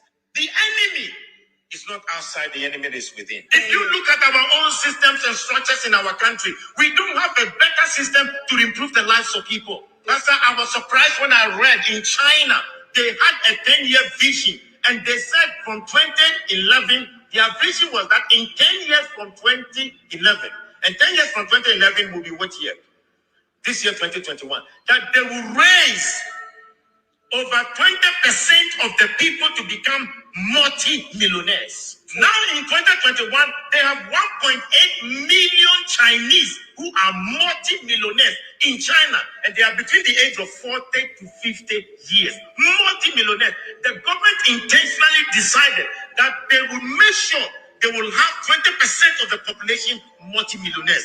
They also agreed that they will make sure that they will lift up the poorest of the poor, and they lifted 100 million people from begging to live a better life. But in this country, in our country, we fight our own businessmen. Our government will fight our business people. When they know that your business is thriving, and they know that perhaps you are not sympathetic towards the running party or the ruling party, they will fight you, collapse your company, and make you poor. When in China, they want to make the people rich. In Africa, we want to make our own people poor. The enemy is not outside. The enemy is within. Look at our African. Do you now understand it? Very clear. A preacher from Ghana preaching the word of God. This is what I call preaching. Not all that nonsense they talk about. The 40 million auditorium rubbish. They can never speak the truth. Imagine if every Sunday in the churches that you have in the South, even in the Middle Belt, the priests were to climb the pulpit and repeat exactly what this man is saying. There will be a revolution overnight. What the preacher did not say is that in China, before China became what they are today, there was a revolution by the people. Do you understand? This video is very clear. The enemy with black people, the enemy is always within. It's a good thing he's preaching from Ghana. The people that conquered Nigeria for the white man are Ghanaians. The West Africa Frontier Force is from Ghana, recruited from Ghana to come and fight. Fought us at Benin, fought us all the way at Arochukwu. Ghanaians recruited by white people. The same way we have today, those fighting a better tomorrow for our children are the so-called governors, so-called Igwe, so-called idiot, a beggar who lives in Lagos, writing rubbish, claiming he's an intellectual. Compare the future they're offering you to the future that we are offering you. We are offering you a future of employment, a future where the vision of the government will be to produce, let's say, 2,000 millionaires every blessed year. The leaders of China are not making these millionaires for themselves, not the politicians, no, ordinary people, because they love their people. Look at what is happening where we come from. They impoverish their own people. Chinese, how can you build billionaires without industries and factories? But in the zoo called Nigeria, the lives of Ibeto are being impoverished. People who could have been millionaires are being impoverished so that the Fulani that is so work shy and lazy can ascend the throne of power, riding on our collective ignorance. That is why I hate Nigeria. Not that I hate the people in it or anything of that sort. It is the pervading ignorance that I find almost debilitating, I'm telling you. It is shocking. How long are we going to continue this way? They held their meeting in Kaduna. Nobody talked about youth unemployment. Nobody said, how are we going to get our children meaningfully employed? You claim you love your children. There are no jobs for them when they leave university. You have not sat down to strategize, to say, how do we provide? It is your job as a politician to provide jobs, or at least to create the enabling environment, to allow industries to thrive. But it is not happening because you don't love the people. That is why your first recourse is DSS arrest, army shoot. Because you're a tyranny. You people don't deserve to live. And until we rise above all this nonsense, the country or the homes where we come from that we are likely to bequeath to our children will be far more worse than that we have encountered. In a country where hard work should be encouraged, where millionaires should be encouraged to emerge, because every millionaire has to employ somebody, even a house girl, or a houseboy, or a gardener, or a cleaner. Somebody is earning money and paying tax. So it is in your interest that you have that everybody is well off. But in Africa, we think that it has to be only us, only me and my family, me and my people, only us, only me will have the only upstairs in the village. It's not very good. The way we reason is very bad. Before our eyes, Ibeto was persecuted to extinction. He did nothing wrong. He's a businessman. He did nothing wrong. They squashed him. Some of you don't know, in a place called Numan, N-U-M-A-N, Numan, in Gongola State, in those, I don't know what they call. What is Gongola State now? I don't know what they call it now. Is it Yobe? there was a place called Savannah Sugar Company. My uncle, the Mahamefle, used to work there. I was to go there on holidays and I was told that the company has been shut down. Savannah Sugar Company in Newman. Do you know they used to produce sugar? In Yobe State, Yobe, they used to produce sugar there. Nobody is coming up and saying, let us revive this Yobe. It will give our people jobs. You know, with sugar, you do a lot of things with sugar anyway. Some of you don't know that the rum you drink, you know, the Southern Comfort you take. You know, rum, Southern Comfort. It's sugar from sugar cane. You don't know that sugar is alcohol. You don't know that? Hey. Sorry, it's Adamawa. They say it's Adamawa. I do apologize. You know, I don't know which is which. I don't know which is Taraba, Adamawa, all this rubbish, all these stupid, idiotic names they come up with. I used to know Gongola State. In Gongola in those days, there is a place called Newman. If Fulani Janjaweed were working in the sugar factory, what time would they have to go and do banditry? Lai Mohammed and his so-called intelligent stakeholder group will not discuss this. You have stakeholders who are themselves bandits, economic bandits and criminals, holding down your fortune and your future on the ground without any of you knowing about it. There is a place, the largest textile mill in West Africa was in Kaduna, built by Ahmadu Bello. It shut down. Today, you import textiles from abroad. London farm settlement from where the Malaysians came and learned how to plant palm tree. Run down. Some of you, I said this thing many years ago, some were in a shock for days. Let me repeat. Do you know that Nigeria imports palm oil? We import palm oil from the same Malaysia that we taught how to process oil, palm oil.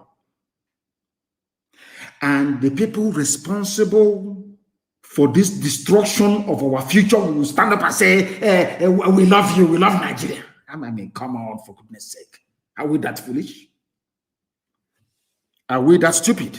I'm asking all of you. That is why they don't want us to preach. That is why Facebook will suppress, remove people, make things as horrible as it is. But had Mark Zuckerberg been a zoo product, his invention or his creation will not see the light of day. He will not be a multi-billionaire today. People don't understand what we are fighting. We are not just fighting so that we can be free. We are fighting to set other people free, to create a future that our children can remember and say, our fathers did this in our time. The same way that the Chinese are doing for their people. Every blessed day. It doesn't matter. I don't criticize them anymore because they're doing the best they can for their own people. Are you blaming them? Including eating our penises. If that is what makes them fine, so be it. Somebody will come to Africa, kill his own flesh and blood, a fellow African, cut off his penis and sell to the Chinese. And you're telling me that we are normal. Somebody is somehow telling me that such satanic creation like Nigeria should stand. I asked Lai Mohammed, they have never, since they came into power, I have never heard them one day, this useless, idiotic APC, say to themselves, how do we generate employment? I criticize Babangida all I like. But I recall very, very well. In fact, I believe that Babangida's economic blueprint was the best that the zoo had ever seen as a centrally run political entity. Not when they had the regions. And you know the funniest thing? Those who are against secession, so to speak, in their language, those who are against autonomy or freedom for the regions. The only time that Nigeria came close to attaining its potential was when everybody was on their own. Go and ask, consult your history books. Dr. Michael Alokpara's economy was 40% every year, the fastest growing in the world. Awolowo performed a miracle in the West. When I mean miracle that you cannot even believe what the man was able to do with ordinary cocoa. Transformed the entire West was transformed. Built the first stadium. Even the Janjaweed, Ahmadu Bello, and Tafawa Balewa, do you know what they did in the North? Go and look at the factories that they built in the North. When people look back with nostalgia at what Nigeria could have been, they were looking at Nigeria when the regions had their own government, when the regions had their own embassies abroad. These are the things they don't teach you in schools. But if you're fortunate to be listening to us, then you're highly blessed. And all these people who have a hand in sabotaging their own people. And as I said sometimes, that I don't think there is anybody anywhere on this earth that has come close to matching the accuracy of everything that we pronounce. You know, when I say it, you don't believe me. Some of you may remember when I used to say to Rochas Okorocha, you come back in shame. You see this planning you're serving, they will disgrace you. It's something I said to Lai Mohammed. All of you fools that think that by serving the Fulani somehow one Nigeria, your life will be better. I want to read out a story concerning Rochas Okorocha that you may understand. This is the idiot that locked up our mothers in order to please his Fulani masters. Now let us read and understand what is happening to him today. EFCC releases Okorocha after 2-day detention grilling. The same man that rigged the election in Imo State for his master, his Janjaweed master. This is the same man. This is the same man, the same human being that locked up our mothers in Owerri because they were protesting that I should be released from detention. This same idiot. He was preaching Nigeria to us. One Nigeria, how we need to be together. Nigeria has to go as we're talking rubbish. And of course, with his bra, you know, he wears a bra. Idiot. This fool. I told him, he didn't listen. Now, let us hear what his Fulani masters did to him. As I said to you, how many years ago did I say that? You will serve, all of you that serve the Fulani Janjaweed, you will come back in shame. He is the chief servant of the Fulani. After disgracing the other servant, Ojos Okalo, they disgraced this idiot as well. Let us read. A former governor of Imo State, Rochas Okorocha, on Thursday said he left the facility of the Economic and Financial Crimes Commission, EFCC. Okorocha spokesperson Sam Onwemodo, in a statement on Thursday evening, disclosed that Okorocha, who now represents Imo West at the Senate, is in his house. The statement said Okorocha 2-day stay in EFCC detention offered him the opportunity to respond to allegations of financial fraud leveled against him. He served the Fulani. He thought they would protect him. They have another slave in the Sarikin Fulani of Imo State, Hope Uzodinma. Hope Uzodinma said to them, oh, take my brother, punish him, jail him. Their only strength comes when they are fighting their own. Isn't it very funny? They can never fight outsiders. The only time for you to prove to the Fulani that you're a good slave, you must fight your own people. I have everything against Okorocha, but I'm against Fulani persecuting him. It sounds bizarre coming from me, but yes. One day you will understand the reason why. They always enjoy, they laugh. Look at all the looters and the money is being withdrawn from CBN. NMPCA has never, they've not accounted for 1 penny for the last 7 years.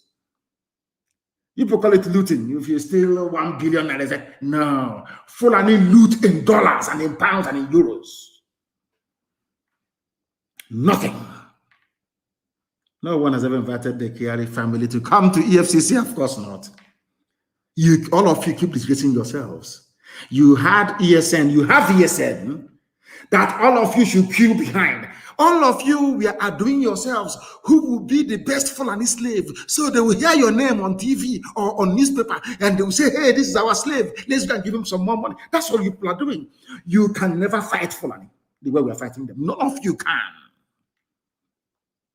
Because if you do, you will lose your relevance. Okorocha has been disgraced.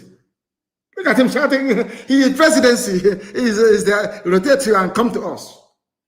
And when you're and guys just catch the idiot and put the Osan in a prison and it's finished. Detention to tell you are nobody. The only people that can defend you is your people. The sooner these idiots understand this, the better for everybody. The only people who can defend you in your time of need is the same people that you're selling out today. A very timely lesson for everybody who claims is the governor who is serving right now. And we received also very distressing information from Bende. There is a young man in Bende they banned the local government and his deputy. Some villages in Talaku in Bend, local government is empty of all young people. The Janjaweed have taken over the entire place. Some of you know, some of you don't even know the news that is happening in your villages. You are in Lagos and Abuja, shouting one Nigeria. You don't go make a phone call to the village. Some of you in America, some of you call the village tonight. Just a very simple question. Can you tell me where the Fulanis are, you know, being kept or harbored in our village? They will tell you. One single signal and everybody's gone. Britain will give money to, in fact, Fulani will give money to Britain to give to CNN, to give to BBC. Nobody will talk about it and you're finished. Look at the slaughter at Agatu. Look at what is happening in Benue. Look at how they slaughtered people in Jos. You people have no idea. For very many years, consistently, Fulani kept attacking until they overwhelmed Plateau. The same thing is happening in Kaduna. It's something they're going to do to you. If not, that my heart and my mind won't allow me to let the Fulanis overrun our villages. I won't let that happen. No matter how stupid some people are, I can't allow that to happen. Because it's another way of the devil saying, you know, prodding us to say, so one day out of anger, I will say, okay, we'll no longer defend our land. Fulani, come and take it. The Fulani will take it. After all, before the Fulanis attacked, I was the one who made them to attack first. I said to them, if the Fulanis had any brain, they will attack now and take over our land. And not up to 3 weeks they came. And they're still there till today. And we're flushing them out. The people who are betraying you are your own people. A white man couldn't have colonized Africa if not for the stupidity of a black man. We could not. Today we have blacks who are suffering in America, slaves all over the Caribbean. Of course, these are free people that the British and the Europeans converted to their slaves. Because a black person sold them. That is why I don't believe in all this reparation, blaming a white man for slavery. I don't blame them. Our own stupid. Any day black people look themselves in the mirror and say, I am the problem, from that day you will change. From that day you will change. Look at people who claim they're leading you in the zoo, in APC government, telling you every day, unity, security summit, security, unity summit, security summit. Nobody talks about jobs or housing or social amenities. No, security and unity. Because a black man is wicked. I'm sorry to tell you, we are wicked, I'm telling you. Evil upon evil. All these people, they know, even Lai Mohammed knows that the greatest time that Nigeria ever had was when everybody was on their own. The fact Nigeria was a confederation. The East, the North, the West, and after a time, the Midwest. There was competition. If Awolowo builds a factory, cement factory in the West, Okara wants to build the same thing in the East. Tafawa Balewa wants to build, Amadi Bale wants to build the same thing in the North. There was competition. Competition. Every day we talk about Liverpool, Chelsea. This. How do you know all these teams? Because they are competing. But when it comes to the zoo, allow us to compete in Nigeria. Let everybody. They say no. One Nigeria, one mediocrity.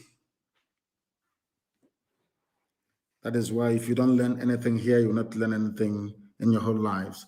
And the people in the zoo are suffering. And sometimes I wonder if our senses are not correct. Is it that when we did all these things that is happening everywhere, we don't...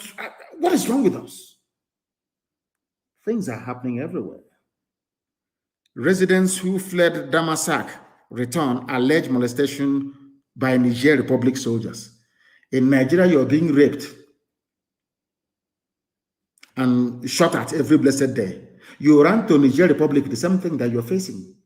You know, sometimes you begin to ask yourself, has God forgotten Black Africa, or we must have done something? I think the rest of Nigeria should join us anytime we are doing atonement. Something has gone wrong somewhere. Some of the residents that fled when Fulani terrorists attacked Borno State, they fled to Niger Republic. They have started returning back to the area. But mind you, those attacked by Fulani terrorists in Yoruba, and some of them are still in Benin Republic. They said that the governor of the state spent the night in Damasak to ensure the safety of the people. But what we saw in Niger Republic, we don't want, even if one of them said, even if the terrorists are coming to kill us again, we'd rather stay here and die than face what we faced in Niger Republic.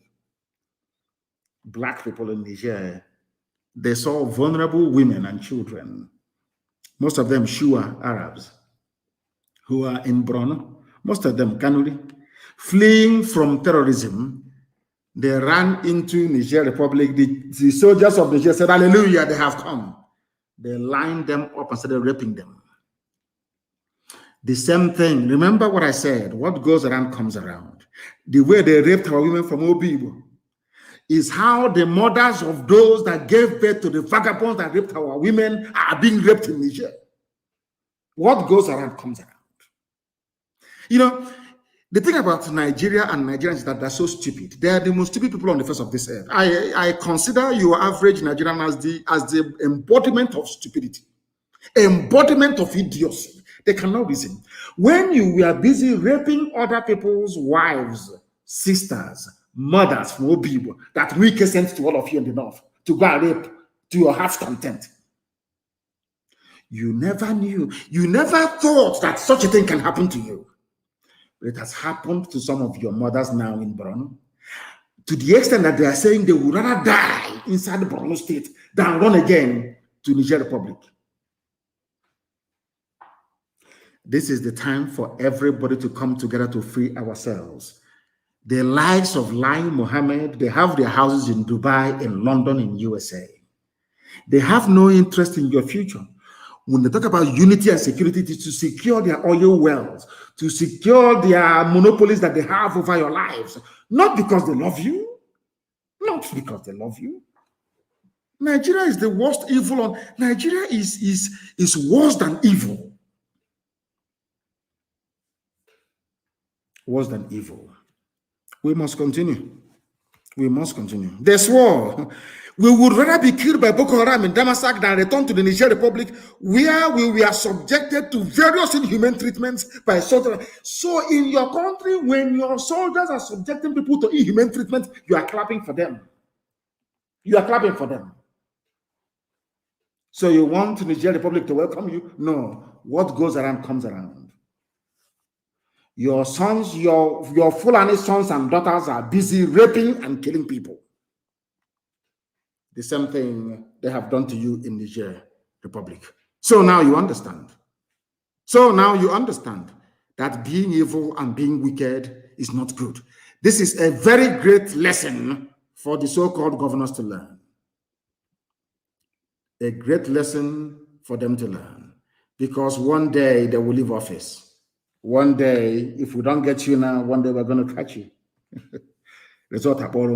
Nobody stood up to condemn Wike for sending our mothers to the north to be raped. Everybody is quiet.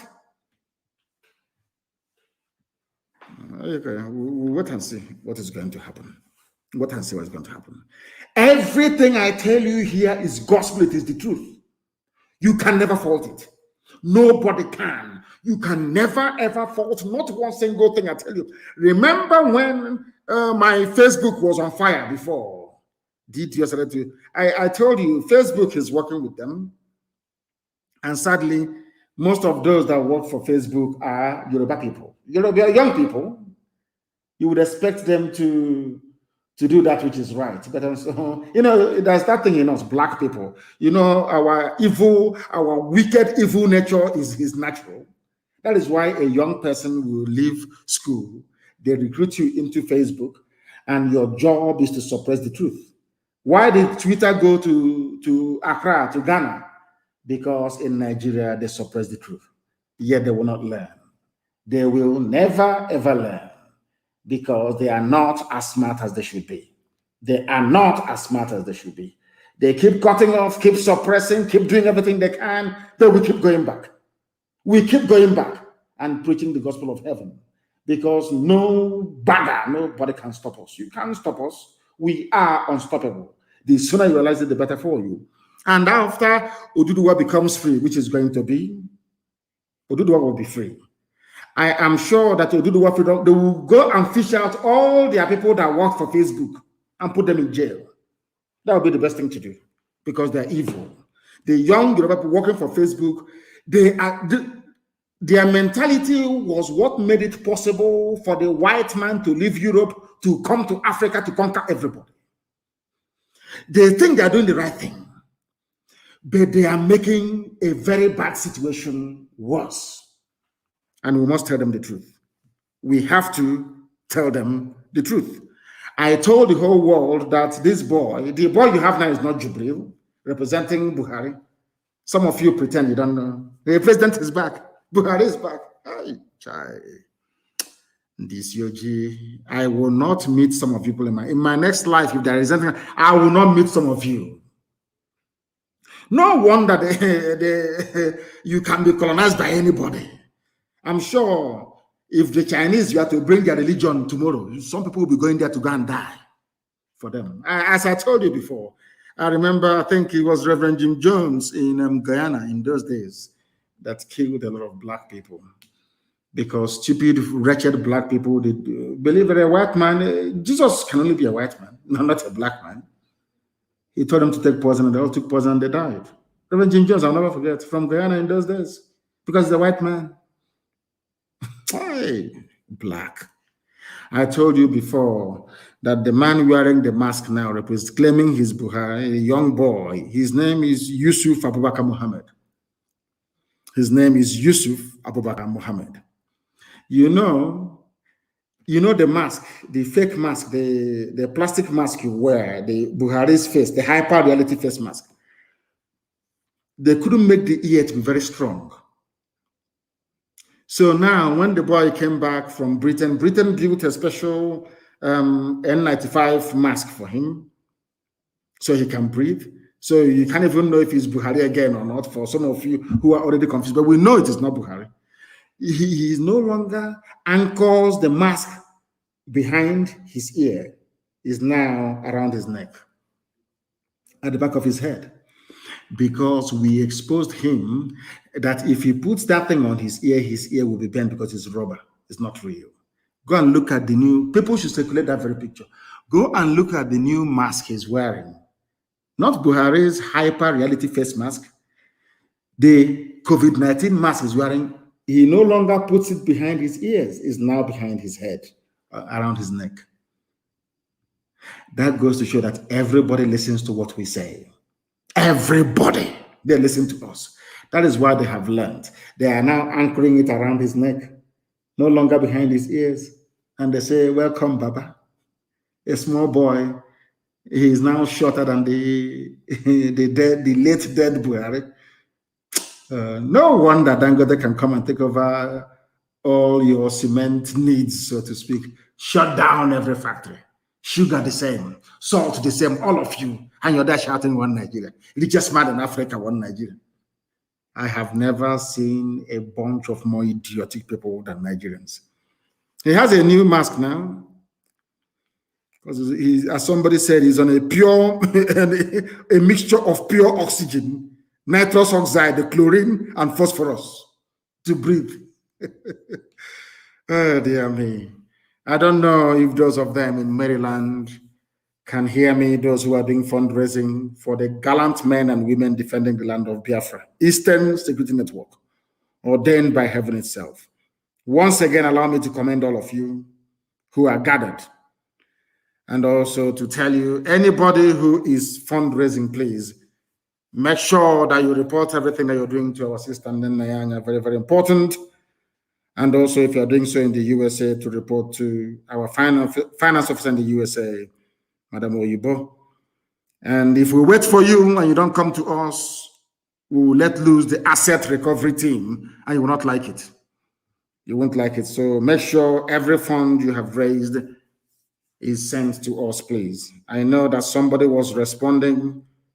Those that stole our money were responding. They said, oh, but we sent this to this. We said, yes, you may have sent, yes. We checked all the statements. The money that you remitted for people who are in detention, people we are releasing from detention is there. But there is a surplus which you didn't account for, which you stole. Because you know, two criminals in Georgia. They think that they can be clever by half. You're dealing with people who are more intelligent than you. I went through the whole statement. I saw the ones that you sent, you remitted. And I saw the ones that you stole, you did not account for. It came to 77,000 before you stole the last 4,000 only last week. Did you steal 4,000 last week or not? Ndoshi. It was Rumba and Wokenko, two criminals at large, and their lives will be a misery, I assure them. Ndoshi. I want the zoo people to understand something, that the Fulanis are in control of your lives.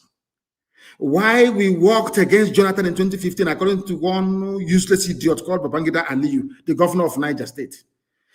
They said that the Fulanis, of course, they control the whole of the north. The middle belt, I don't know what is happening to them. Those people, they're a bit confused sometimes. I feel sorry for them, honestly speaking. I feel sorry for them. Babangida Aliyu has revealed why the northern governors under PDP, Jonathan's own party. Have you heard of that? This is where I want all these governors, we included, all these idiots claiming that governors to be able to reason very well. Do you know that our PDP governors, Jonathan was the PDP candidate, PDP governors who are from the north, core north, of course, Fulani Janjaweed North, they did not vote for him. Instead, they voted for another party, the candidate of another party from their own lineage. I want people from Niger Delta, people who idiotically and foolishly claim Niger Delta. Are you listening to me? They did not vote for Jonathan.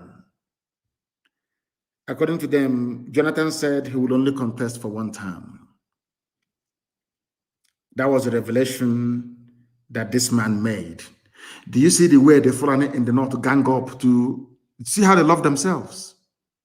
All of you in the south, you're bickering and fighting like a crab in a bucket in Shiko. Anyone who wants to climb, you drag that one down. You see how the Fulani governors are, even though they are in PDP, they voted for Buhari, their own person, their own man, against Jonathan, who is from the so-called South, stroke Niger Delta, whatever that rubbish that means.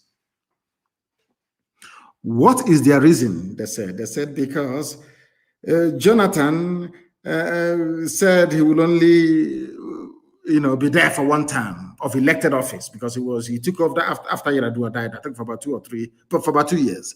Then he contested, he won, and he was there for 4 years. Fulani said, you promised us. In Fulani, they're always good at remembering what you promised them, but they can never remember what they promised you.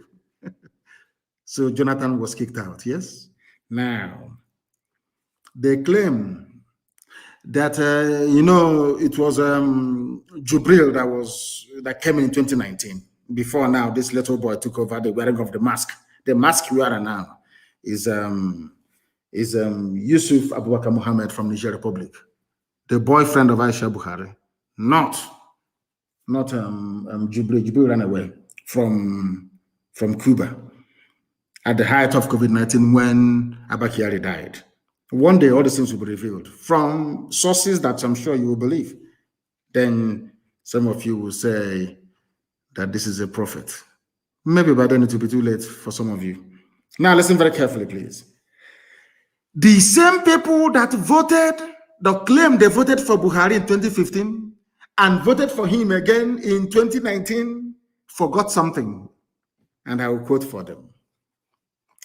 Nigeria's Buhari said he would not seek re-election in 2019, according to the minister. This news was carried by Reuters. The same Buhari, you claim, of course, Buhari died in 2017, we know all of that. The same Buhari in whose name you're running Nigeria said, I will only contest for one term. The same thing that Jonathan said. And your excuse for not supporting Jonathan is that he said, or he reneged on his promise to only run for one term. The same thing with your so-called Buhari. But you voted in Jubril under the tutelage of Abba Kyari in 2019. Is that not correct? Or thereabout? Is that not correct? So you did not remember the promise that Buhari had made he will only run for one term, but you remember the one that Jonathan said. That's why you didn't support him. But you supported your own kind. of course, Jubril, wearing Buhari's mask. That is Fulani for you. I'm saying this because of the idiots in the south who cannot reason. Fulanis, they go in, they arrange everything. They get a lost soul in Lai Mohammed to dish out the lines for some of you. They pay some Yoruba journalists. They pay them, give them money. And they forget who they are. They forget their job. And today, everybody is suffering. I have told those who are on Facebook, on my page, live there, because Facebook is frustrating everybody. Live there and go to Instagram, or you go to Twitter, or you download the app. Download the Biafra app. It's very cheap. Very, very cheap. I don't know. Some people cannot listen. Leave Facebook alone. On my page, that is, I know others are listening on other platforms. Leave Mazi Nnamdi Kanu official. Leave it alone for them. Let them be hearing me, because Facebook is listening to me right now as I preach this gospel of heaven. They cannot remember what Buhari promised to, but remember Jonathan's own. That's why they kicked him out. These people are congenital liars. Fulani politicians and the idiots they have groomed in the south, they are all liars. And the only way to solve this problem is a revolution. Revolution. A very bloody revolution. And when it starts, don't read newspapers. Because Tinubu will give them money to be writing, is this tribe that did it? Is that ethnic group that did it? No. Once the revolution, believe you me, no newspaper should publish. Only a revolution can save the people, or else you are all doomed, because they are all liars and deceivers. These are the same people that say, oh, build alliance with us. Niger Delta, build alliance with us for 2023. The same alliance that was built. And despite all the things that Jonathan did for all of you, Alamajiri, you still burnt his billboard, attacked his convoy violently. Nobody was shot dead. Nobody was shot dead. And all of you in the south, you have all forgotten. Oh my God. Don't allow Fulani DSS, their army and police and others behind the formation of a Bubago to deceive any of you. There are some hotel building freedom fighters who may join them. It is a grand conspiracy to set our land on fire. Brother against brother, sister against sister. They have started with the abductions. Any day we pray and our prayers are answered, people will start complaining. But now that DSS is moving from house to house, abducting people, all of you are deaf and dumb, you're all blind, you cannot see it. Any day we react now, people will start shouting their rubbish as usual. Insecurity, insecurity. Now DSS is making us to feel insecure. None of you will complain. Of course, you're black people. It was your lives that sold us during slavery. It was your lives that brought in the white man after, should I say, being given chieftaincy title, warrant chief. Black people, sometimes try and love yourselves. I don't know what is wrong with you people. Try and love yourselves for once and do that which is right. Nobody in their right senses should join any Ebube rubbish. ESN is there. We will take you. We have too many Fulani terrorist settlements to clean in our land. So you must come and join Eastern Security Network. I think there was a radio station that did a poll. People of the East want. They said it's ESN. They said it openly. We don't trust the governors. If not for ESN, nobody would have thought about this rubbish that they claim. Have you seen them before? They are floating something. Have you seen any men? Show me one thing to say that this is. What is even their telephone number if you're in distress? If you're being raped by Fulani and you escape, which number are you going to call? They keep playing with your brain, and some of you keep falling for it, and you claim you are educated. And I want to say or to repeat what the former Senator Shehu Sani wrote. I had to truncate it because it was very long. Some of you in the zoo called Nigeria do not understand this. In the US, they do. In Europe, they do. Elsewhere, they do. Only those in the zoo called Nigeria.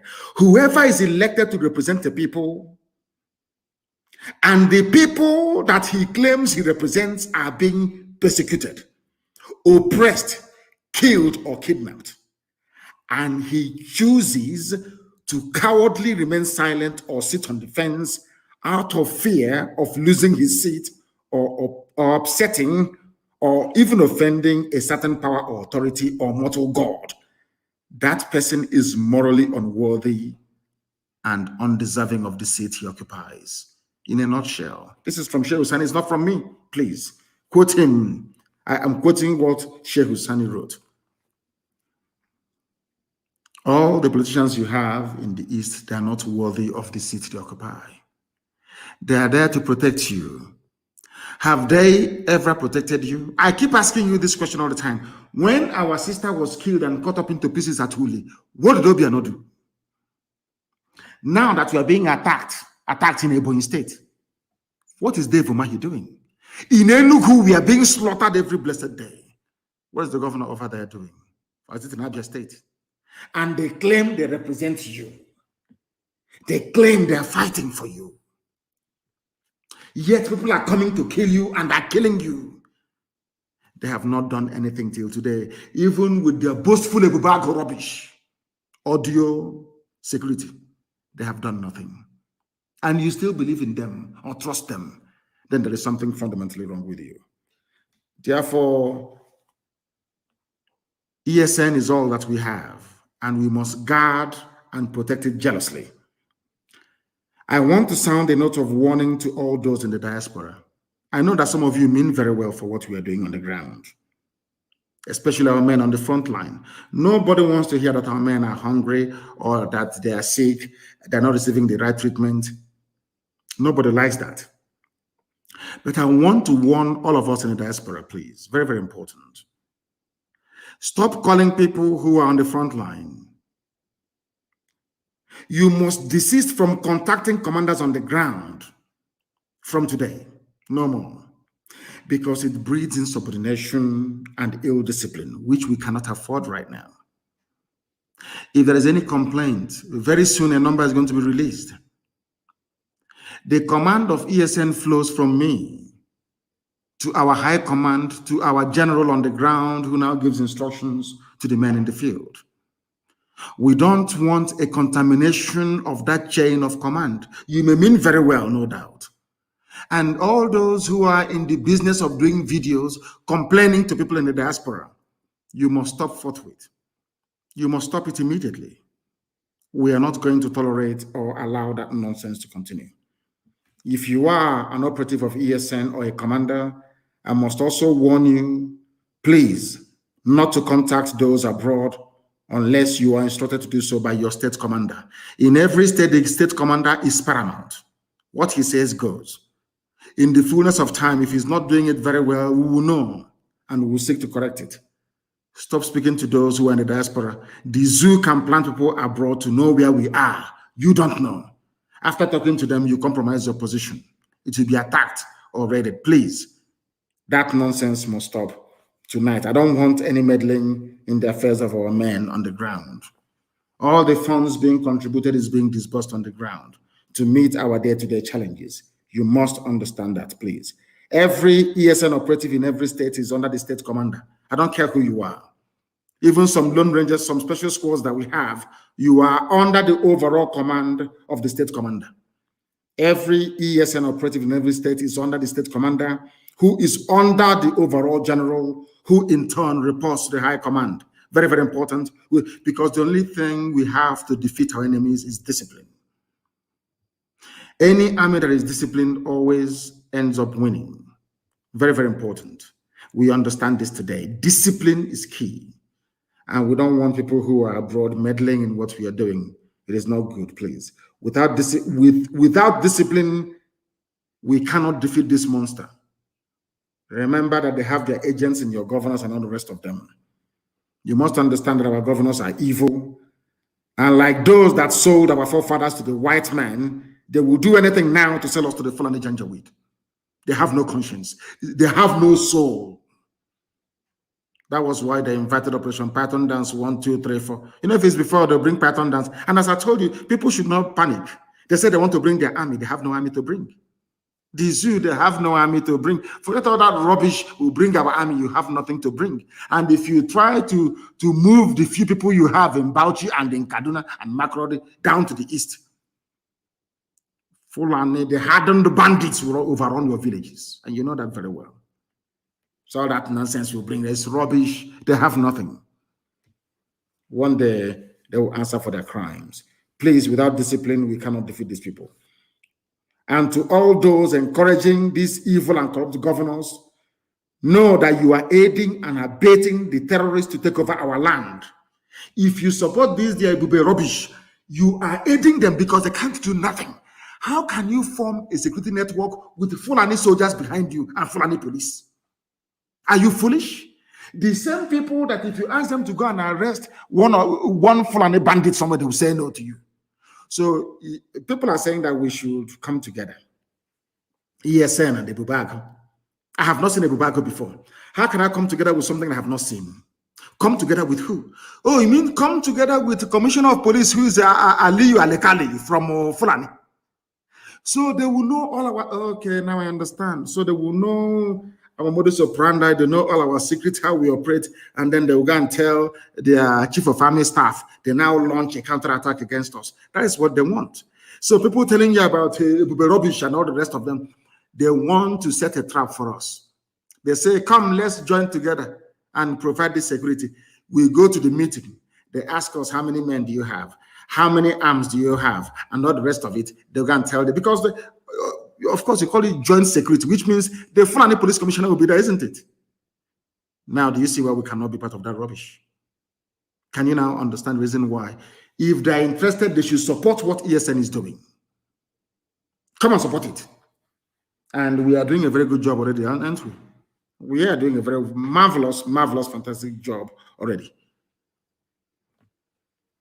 If you want to know what your future will be like without ESN, go and study the history of Hausa people. I keep telling you this all the time.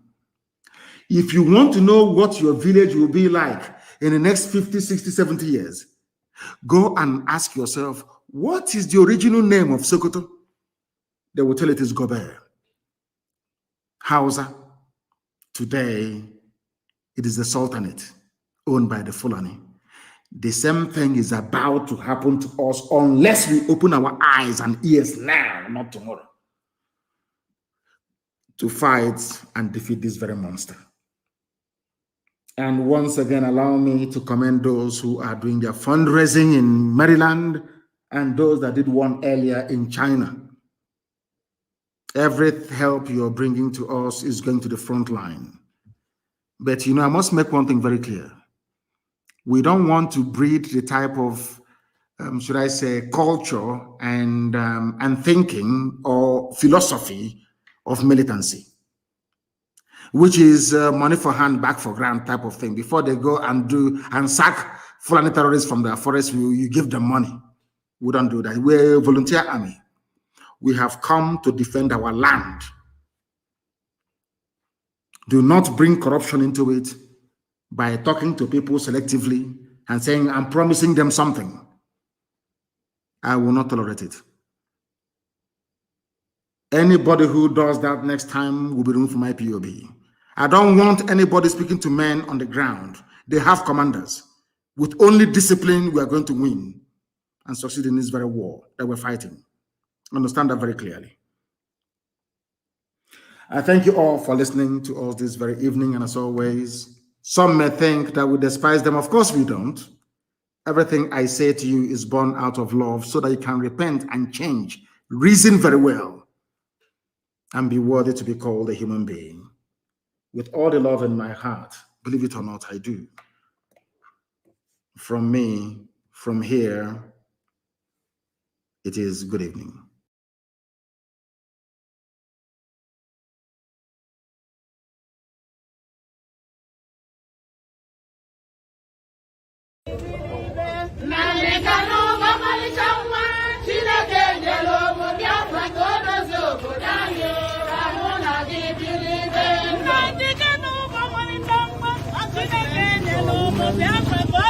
women leaders.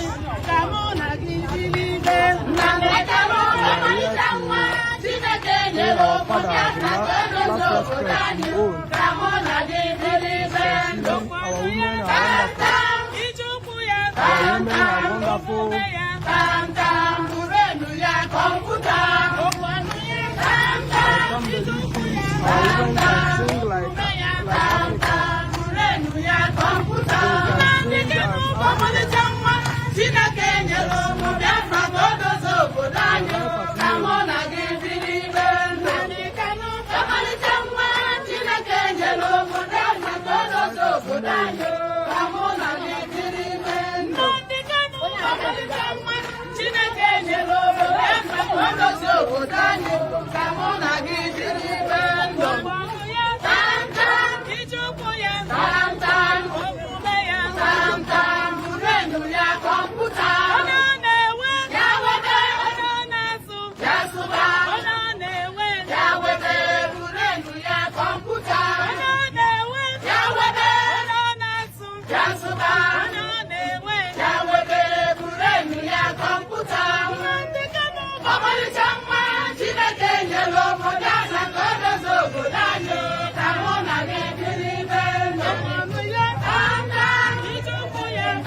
as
Chukunye mezi ntụziaka gị